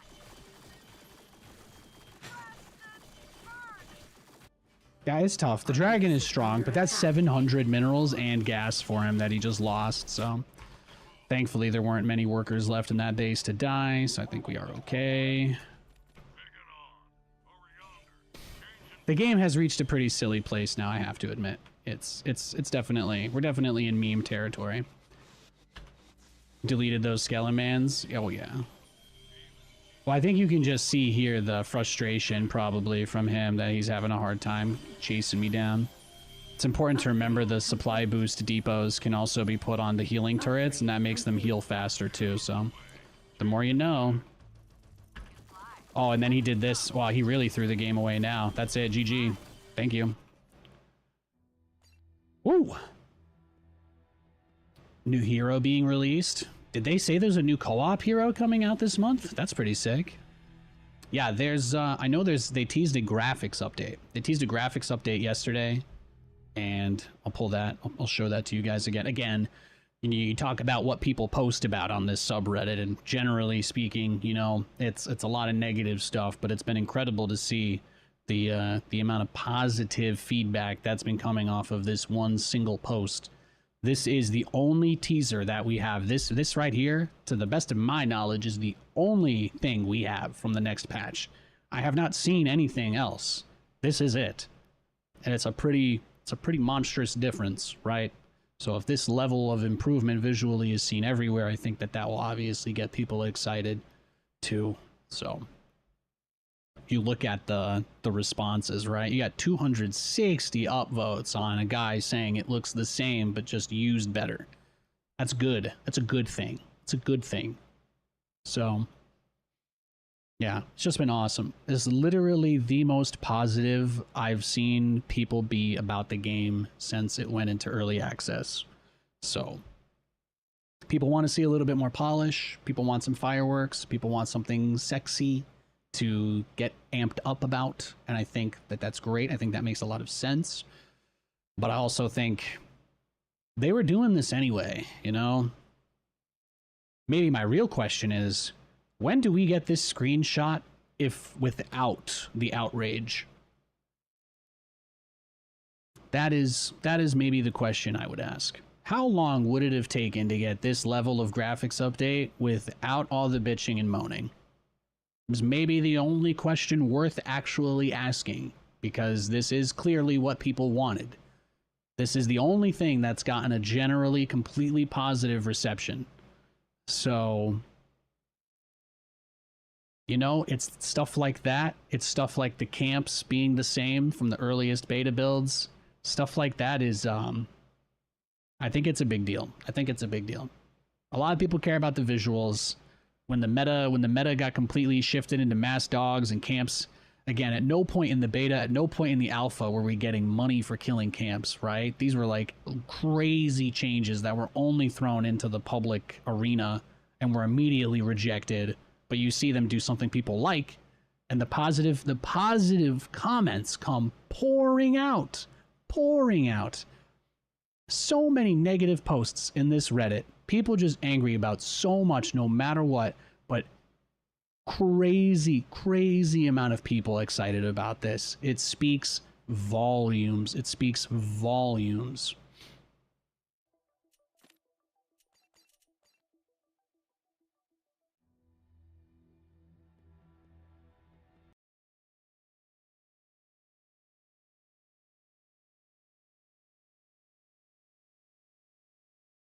I have no idea what you're talking about, Pointy. I love you though, buddy. I saw some pretty pointed, derogatory anti-Stormgate emotes in their Discord people posted from that server.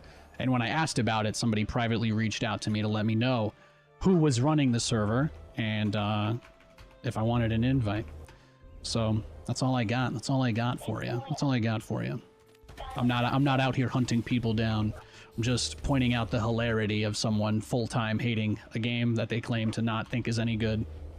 That to me is fun. That to me is funny.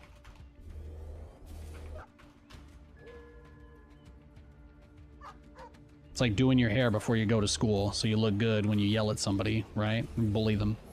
It's like, cool. Cool, bro. You know how to say mean things with no constructive suggestions. Congratulations. You are a human. That's the base thing literally anybody is capable of doing if they want. Okay, we're against Celestial this game, so the only way to not die to Mass Sergeant if I don't want to make Mass Exo is I just need to rush up as fast as I can to Hornets to do the contain. Forces are under attack.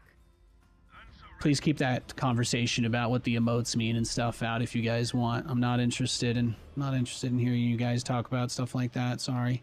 Can't wait for people to say they would rather Frost Giant spend their money on content instead of graphics updates. Well, Insufficient supply. I mean, creating a straw man to be anxious about for no reason, I think, is also a part of the problem. So, you know, just gonna stop you right there. Wonderful.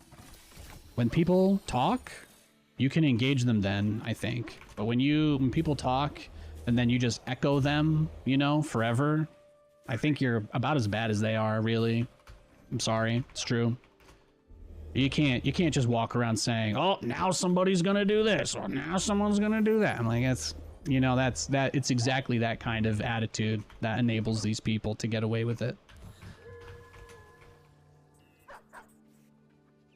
Still pretty straight up, nothing crazy. Not enough luminite. You'd want Hornets to have like a rocket graphic. I'd want it to sound like a Wraith firing, like Wraith air to air. The Hornet does so much damage to air units. I feel like it should sound a lot heavier. Yeah, why not?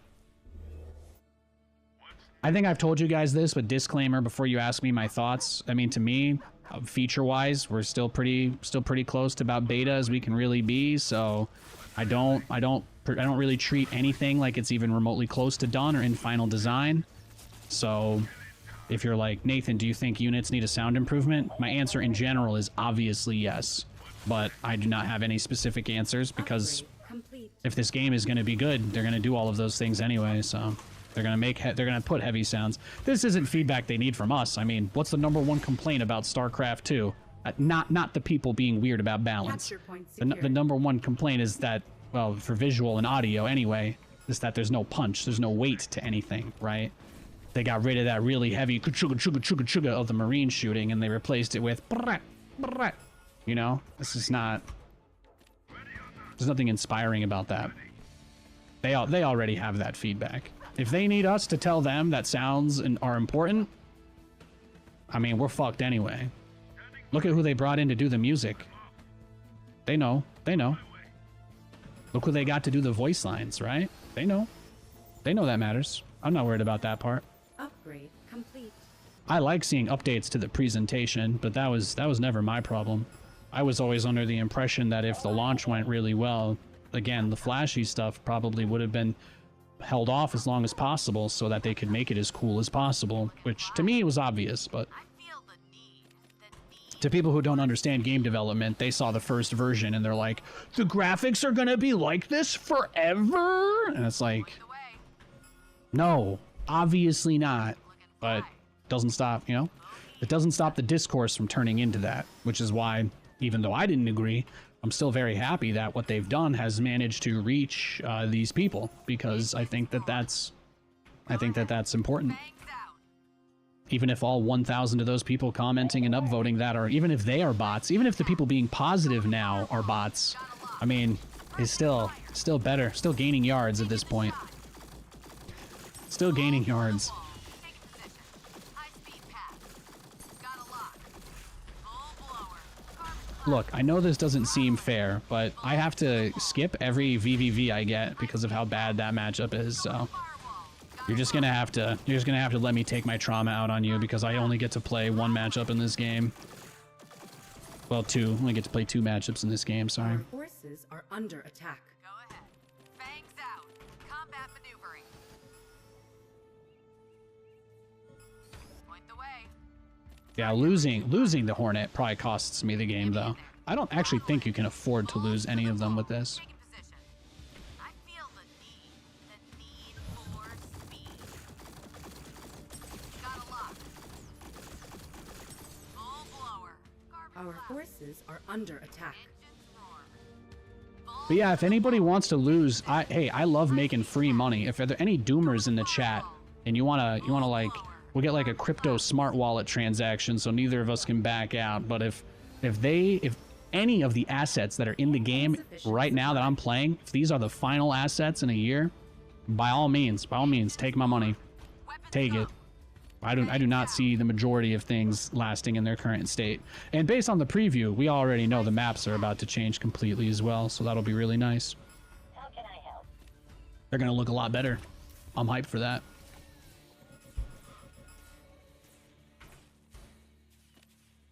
I'm very excited for that.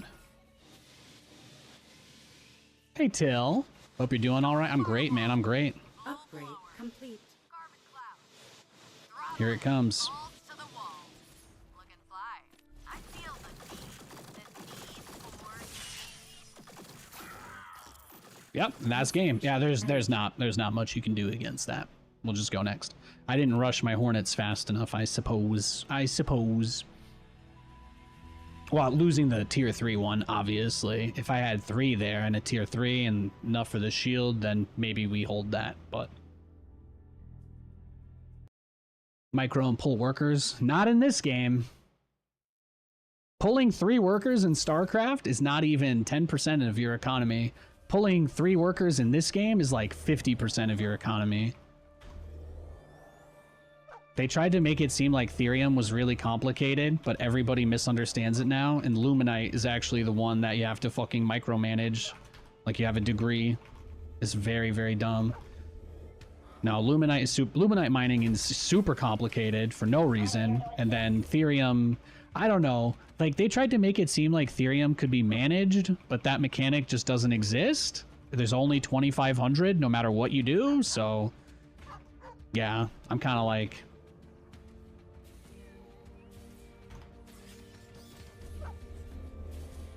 When I have a conversation with a developer and they're like, well, Terran would do this. I'm like, pulling one fucking worker isn't 10% of your economy if you're Terran.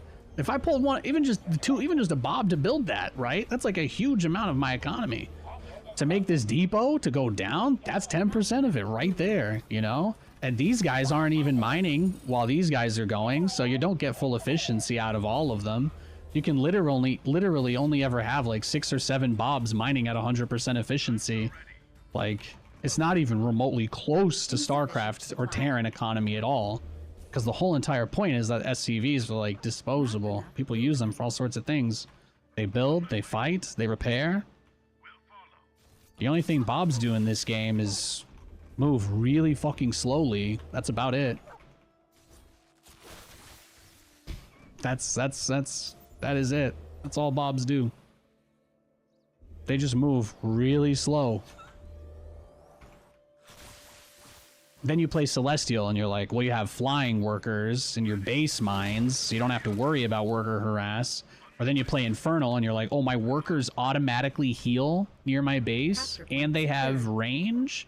And then you're like, yeah, just pull 3 Bobs, you know, just pull 40% of your economy because your opponent sent 3 dogs into your base, and now it's impossible for you to ever catch up economically. It's like stuff like that, you know. That's more. I have concerns about the game design from that perspective.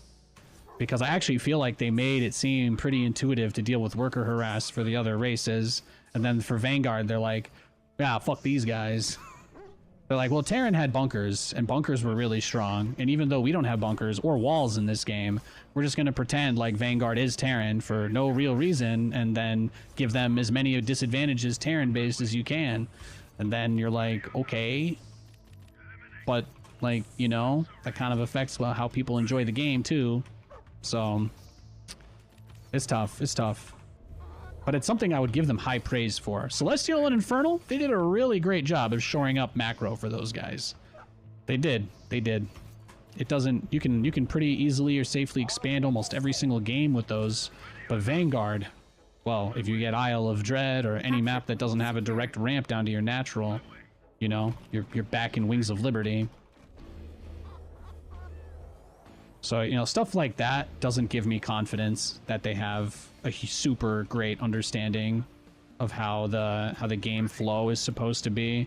Somebody mentioned Noni's video earlier, but I agree with him on a lot of those points. Like, either we accept that we're still in a beta phase where we throw shit at a wall and see what sticks. If you communicate that, that's one thing. Totally understandable. But if you're like, well, we're in the polishing state and we have a lot of concepts nailed down that we already really like, that's completely different. And maybe that would be considered a hot take, but I think there's a huge difference between we're willing to completely flip the entire economy of the game on one patch versus we have a pretty good idea of what role we think camp should have in the game. But we don't really see that. So that's where my concern primarily comes from. And we did kind of have a last-minute patch. We did kind of have a patch come out, like, in mid or late August, that they just didn't touch the dogs on at all. So,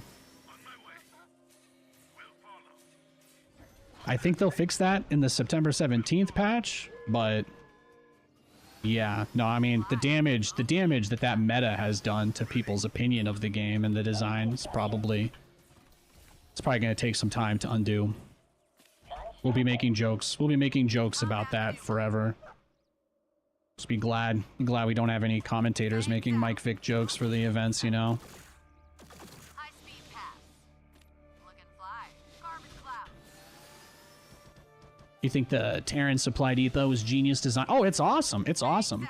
Anytime I'm having a conversation with a Stormgate developer and they try to mention Terran, I just the only thing I say is we don't have depots. There are no supply depots in this game. The habitats are great. I got nothing against. I actually think habitats are a very unique and original design as well. But I also don't think that they're even fucking close to a supply depot. It's not even close. The entire dog meta would literally not exist if it wasn't for the fact that Vanguard has no fucking way to wall off.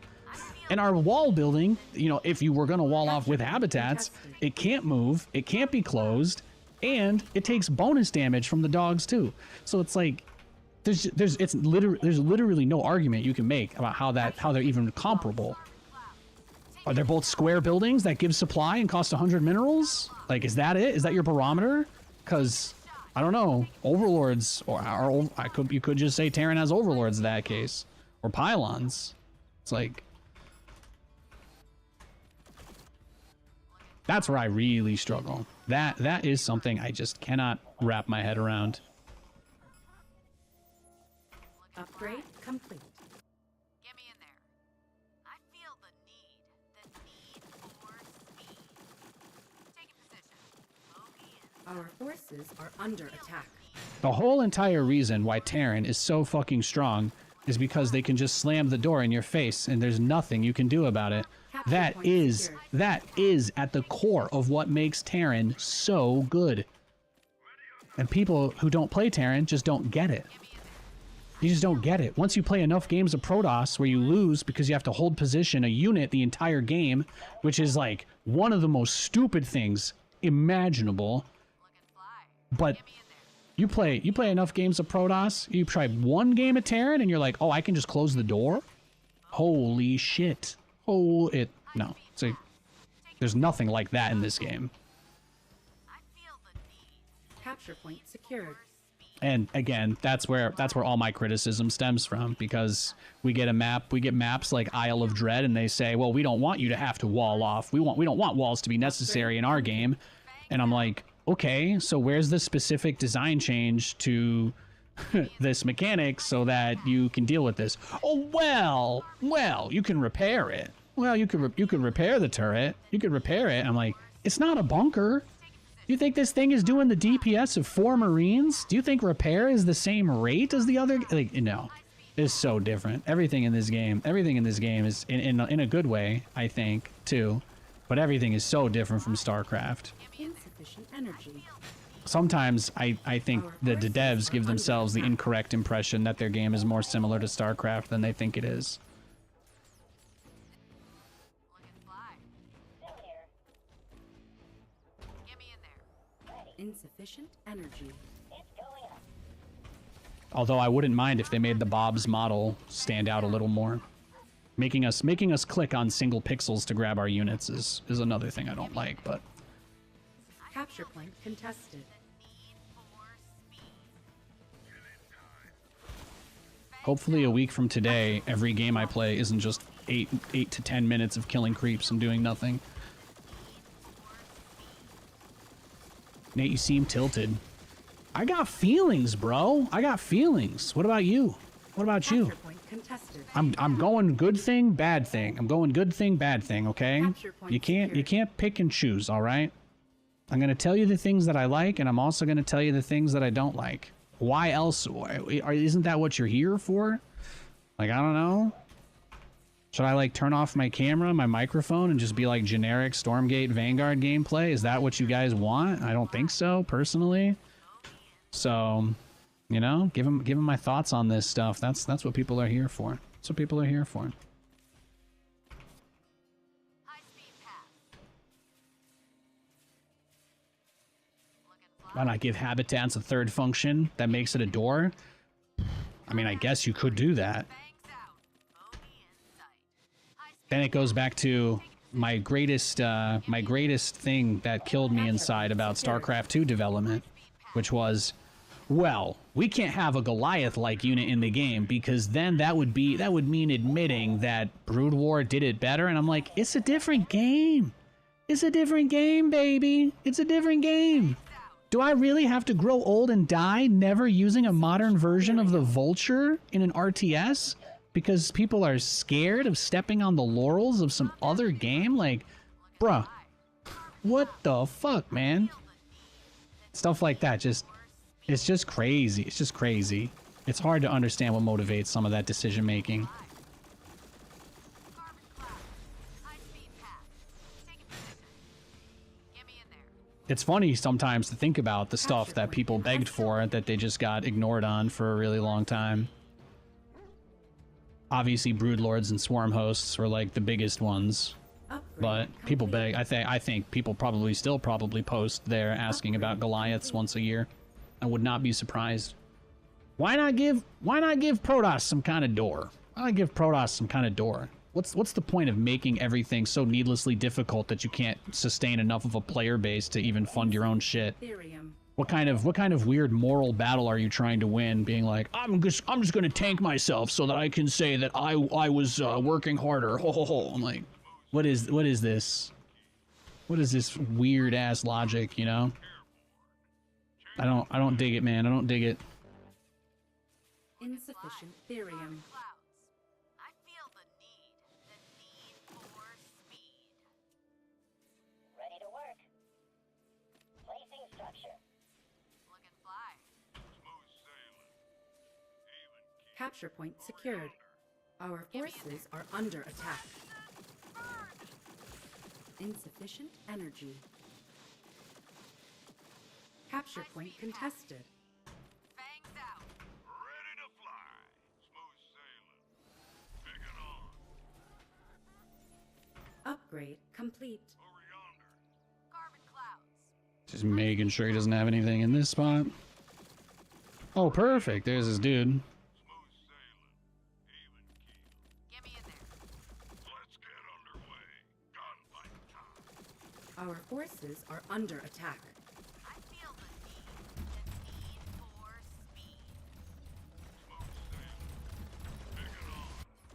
Insufficient Yeah, he's got theory. everything focused on this. And he did kill that, but I think I get what I want now, too.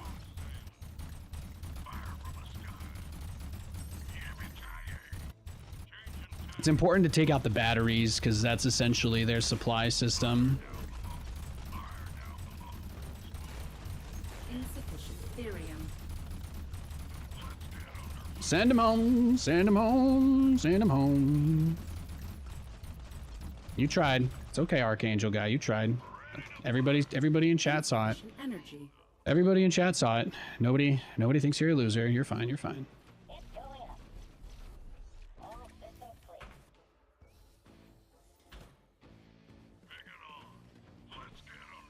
No, guys, it's a really cool part of the identity of the race that at any moment, not having a unit on hold position in this specific location and nowhere else really will mean you automatically lose the game. It's like, Capture point contested. there's your player base count issue right there, bro.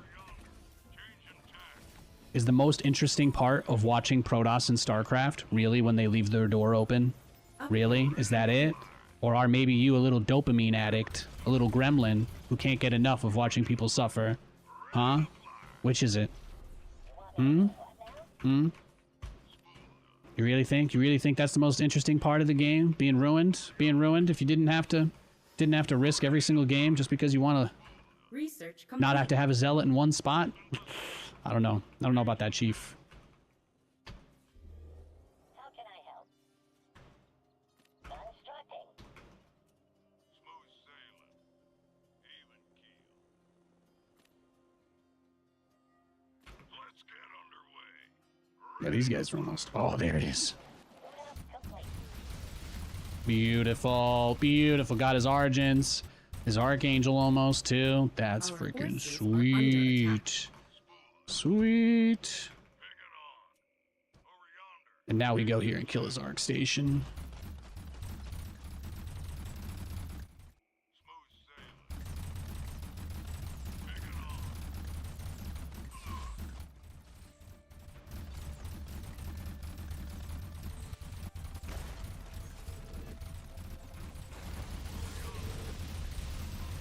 There we go. Got his Archangel.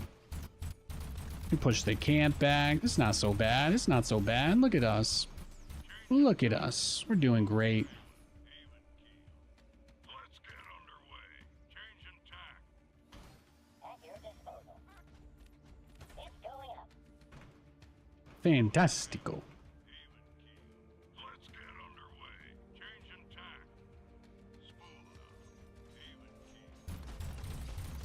I see. Yeah. That was the risk you took there, Nate. That was the big risk there, as the other Archangel would come up and kind of boop you out. That's okay. Get underway. Gunfight time. Active pursuit. Big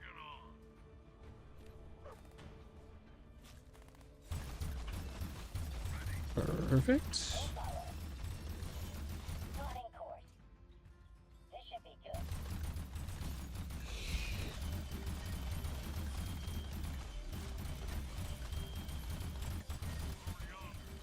Ready to fly.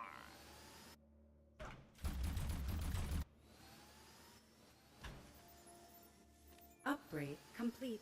Yeah, we'll get a few Hornets, because I do want to make sure that the Hornets are dropping their Capture anti-air point mines in as many places as possible. It's a big deal. It's going up. secured. Insufficient therium. Insufficient therium. Okay, let's put that there. Let's put you on a repair guy here, and you. Combat maneuvering.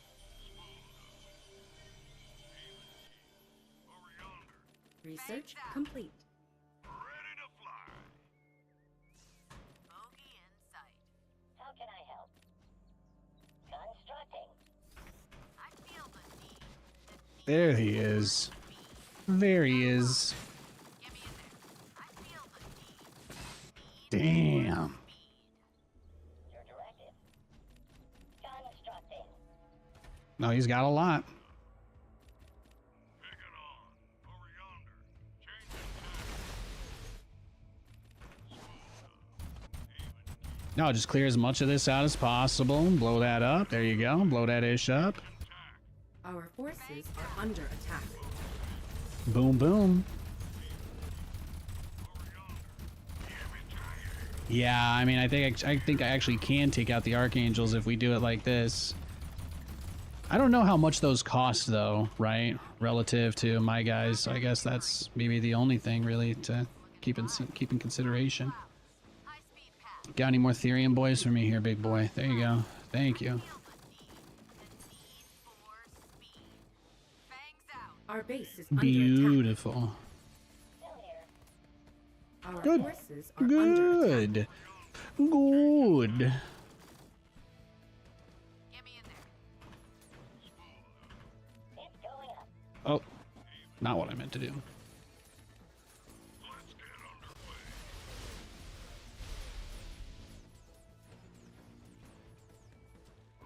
Our base is under attack. Combat maneuvering.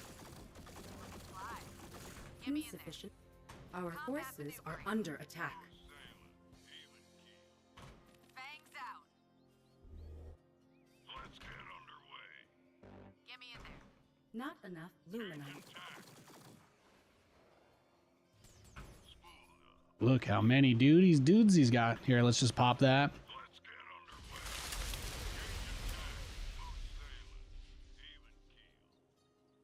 Ready to work.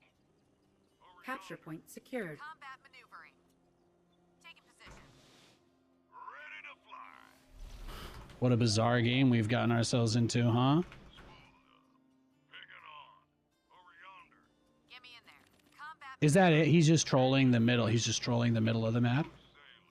Over yonder. Robot engaged. Taking position. Ready to fly. Our forces are under attack. Airborne. Bogey in sight. Ready to fly. Smooth sailing. Yeah, just blow it up. Infrastructure. Send him back. Let's get Our forces are under attack. I'm here to assist. Combat maneuvering. Yeah, he's cooked. I got multi-prong helicarrier harass now. It's over. High speed path. It's over. It's over, you idiot.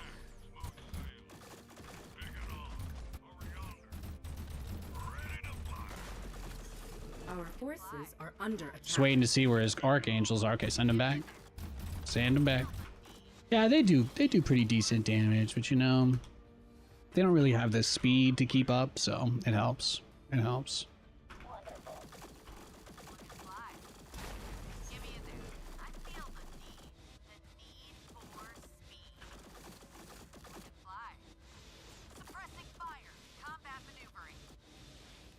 Fly. Suppressing fire. Insufficient energy. Combat maneuvering. On hold. Suppressing fire. Combat maneuvering.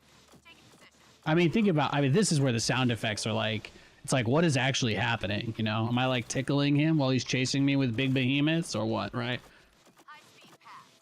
That's where I want that juicy missile sound to come in. Feel the need The little juicy sound. for speed. ready to fly. Smooth sailing. Even keel.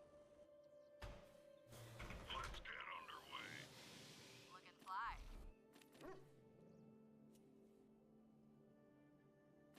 Constructing. Ready to fly. Insufficient energy. Further instructions. Our forces are under attack. Bogey in. Here we go. This is it. This is his opportunity right here. This is his big moment. I feel the need. The need for speed. Let's get it. This is his base trade opportunity. That's why he goes for the base trade. Look and fly. Our base is under attack. Changing tack. Spool. Picking on. Ready to fly. Send him home. Send him home. Good try, though. Good try, buddy. Good try. Hey, I know that meant a lot to you. Hey, meant a lot to me, too. I understand. Insufficient energy. Path. Fangs out. Carbon clouds.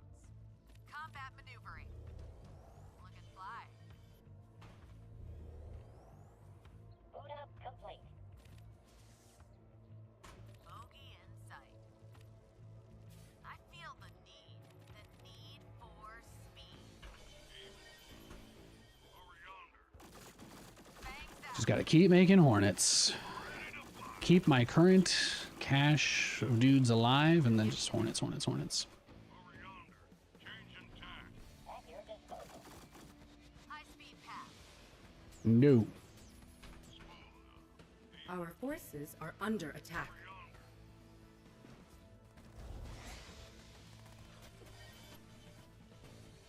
Let's go. Bogey in sight.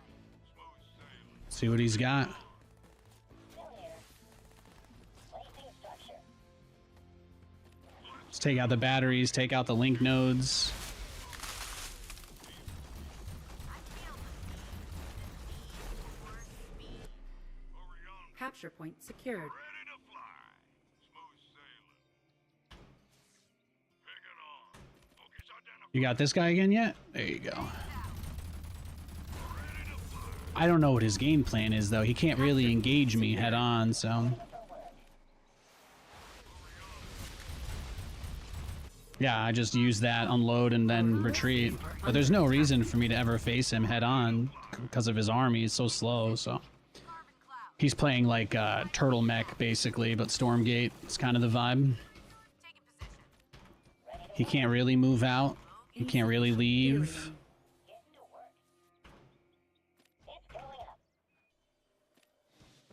I feel the need Insufficient therium. for speed. We're gonna get a lot of hornets, though. Bogey in sight. What's my cooldown on this?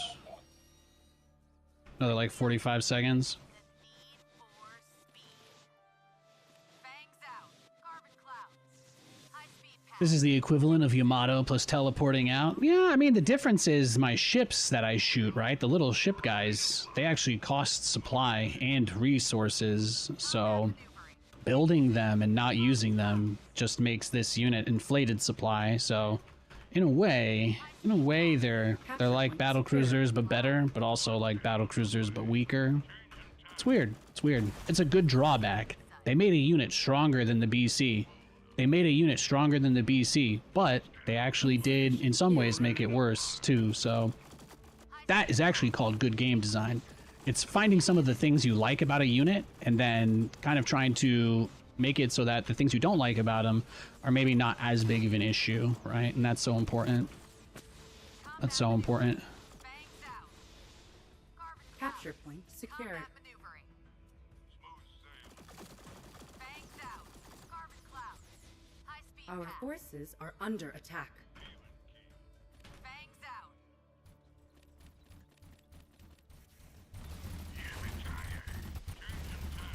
Capture point secured.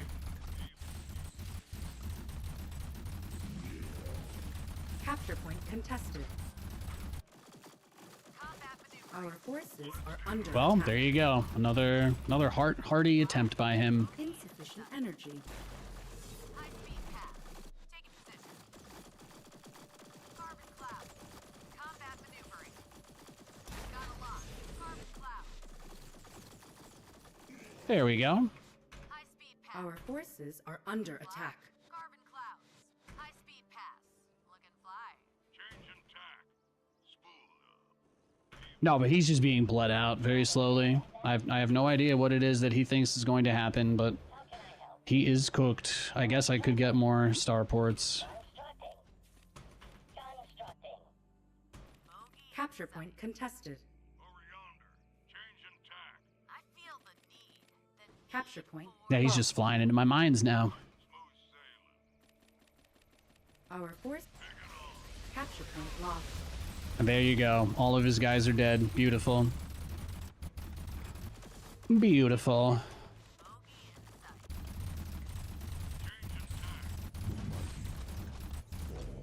Insufficient energy. High-speed pass. Taking position. Carbon clouds. You got any more mother boxes for me or whatever it is Celestials use to make shit? Another Arc ship, Arc station, Arc pod touch. Ready to fly. Smooth sailing. I feel the need. Need for speed. Taking position. Carbon Our clouds. forces are under attack. Oh, I bet you can't wait to lose your tier 3 structure. Insufficient. I've been waiting for this all game at this point. I did click the wrong button. I did not mean to send my helicarriers onto that, but it's okay. Our I actually think I could forces take are his heal under- camp. Oh yeah, I have his heal camp. Nice. Well, Mass Sergeant isn't going to do it anymore. I'm sorry, buddy. Insufficient therium. Beautiful, beautiful game Our here. forces are under attack. Feel the need for speed. Fangs out. Bogey in sight.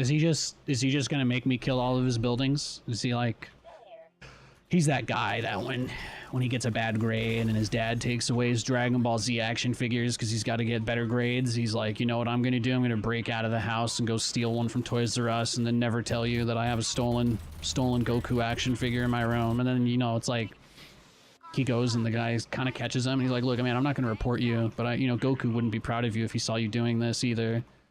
Following close. That's what he's doing right now. He thinks he's being cool. He thinks he's being cool, but he's actually seething, unfortunately. In the rear, with the meter. There it is. There it is. Story is awfully detailed, happened in real life.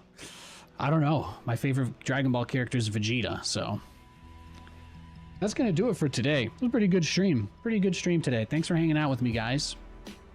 Thanks for hanging out with me today. It's an adjustment, getting used to, waking up, working, and then coming on and doing the stream stuff. So it's something that I want to continue to do. I really enjoy doing this, and I think that Stormgate it's in a rough place, but the next patch gives us hope. Fingers crossed, right? Fingers crossed we keep moving the ball and gaining yards. That's all we can try to do. But that's going to be it for me tonight. I'll see you guys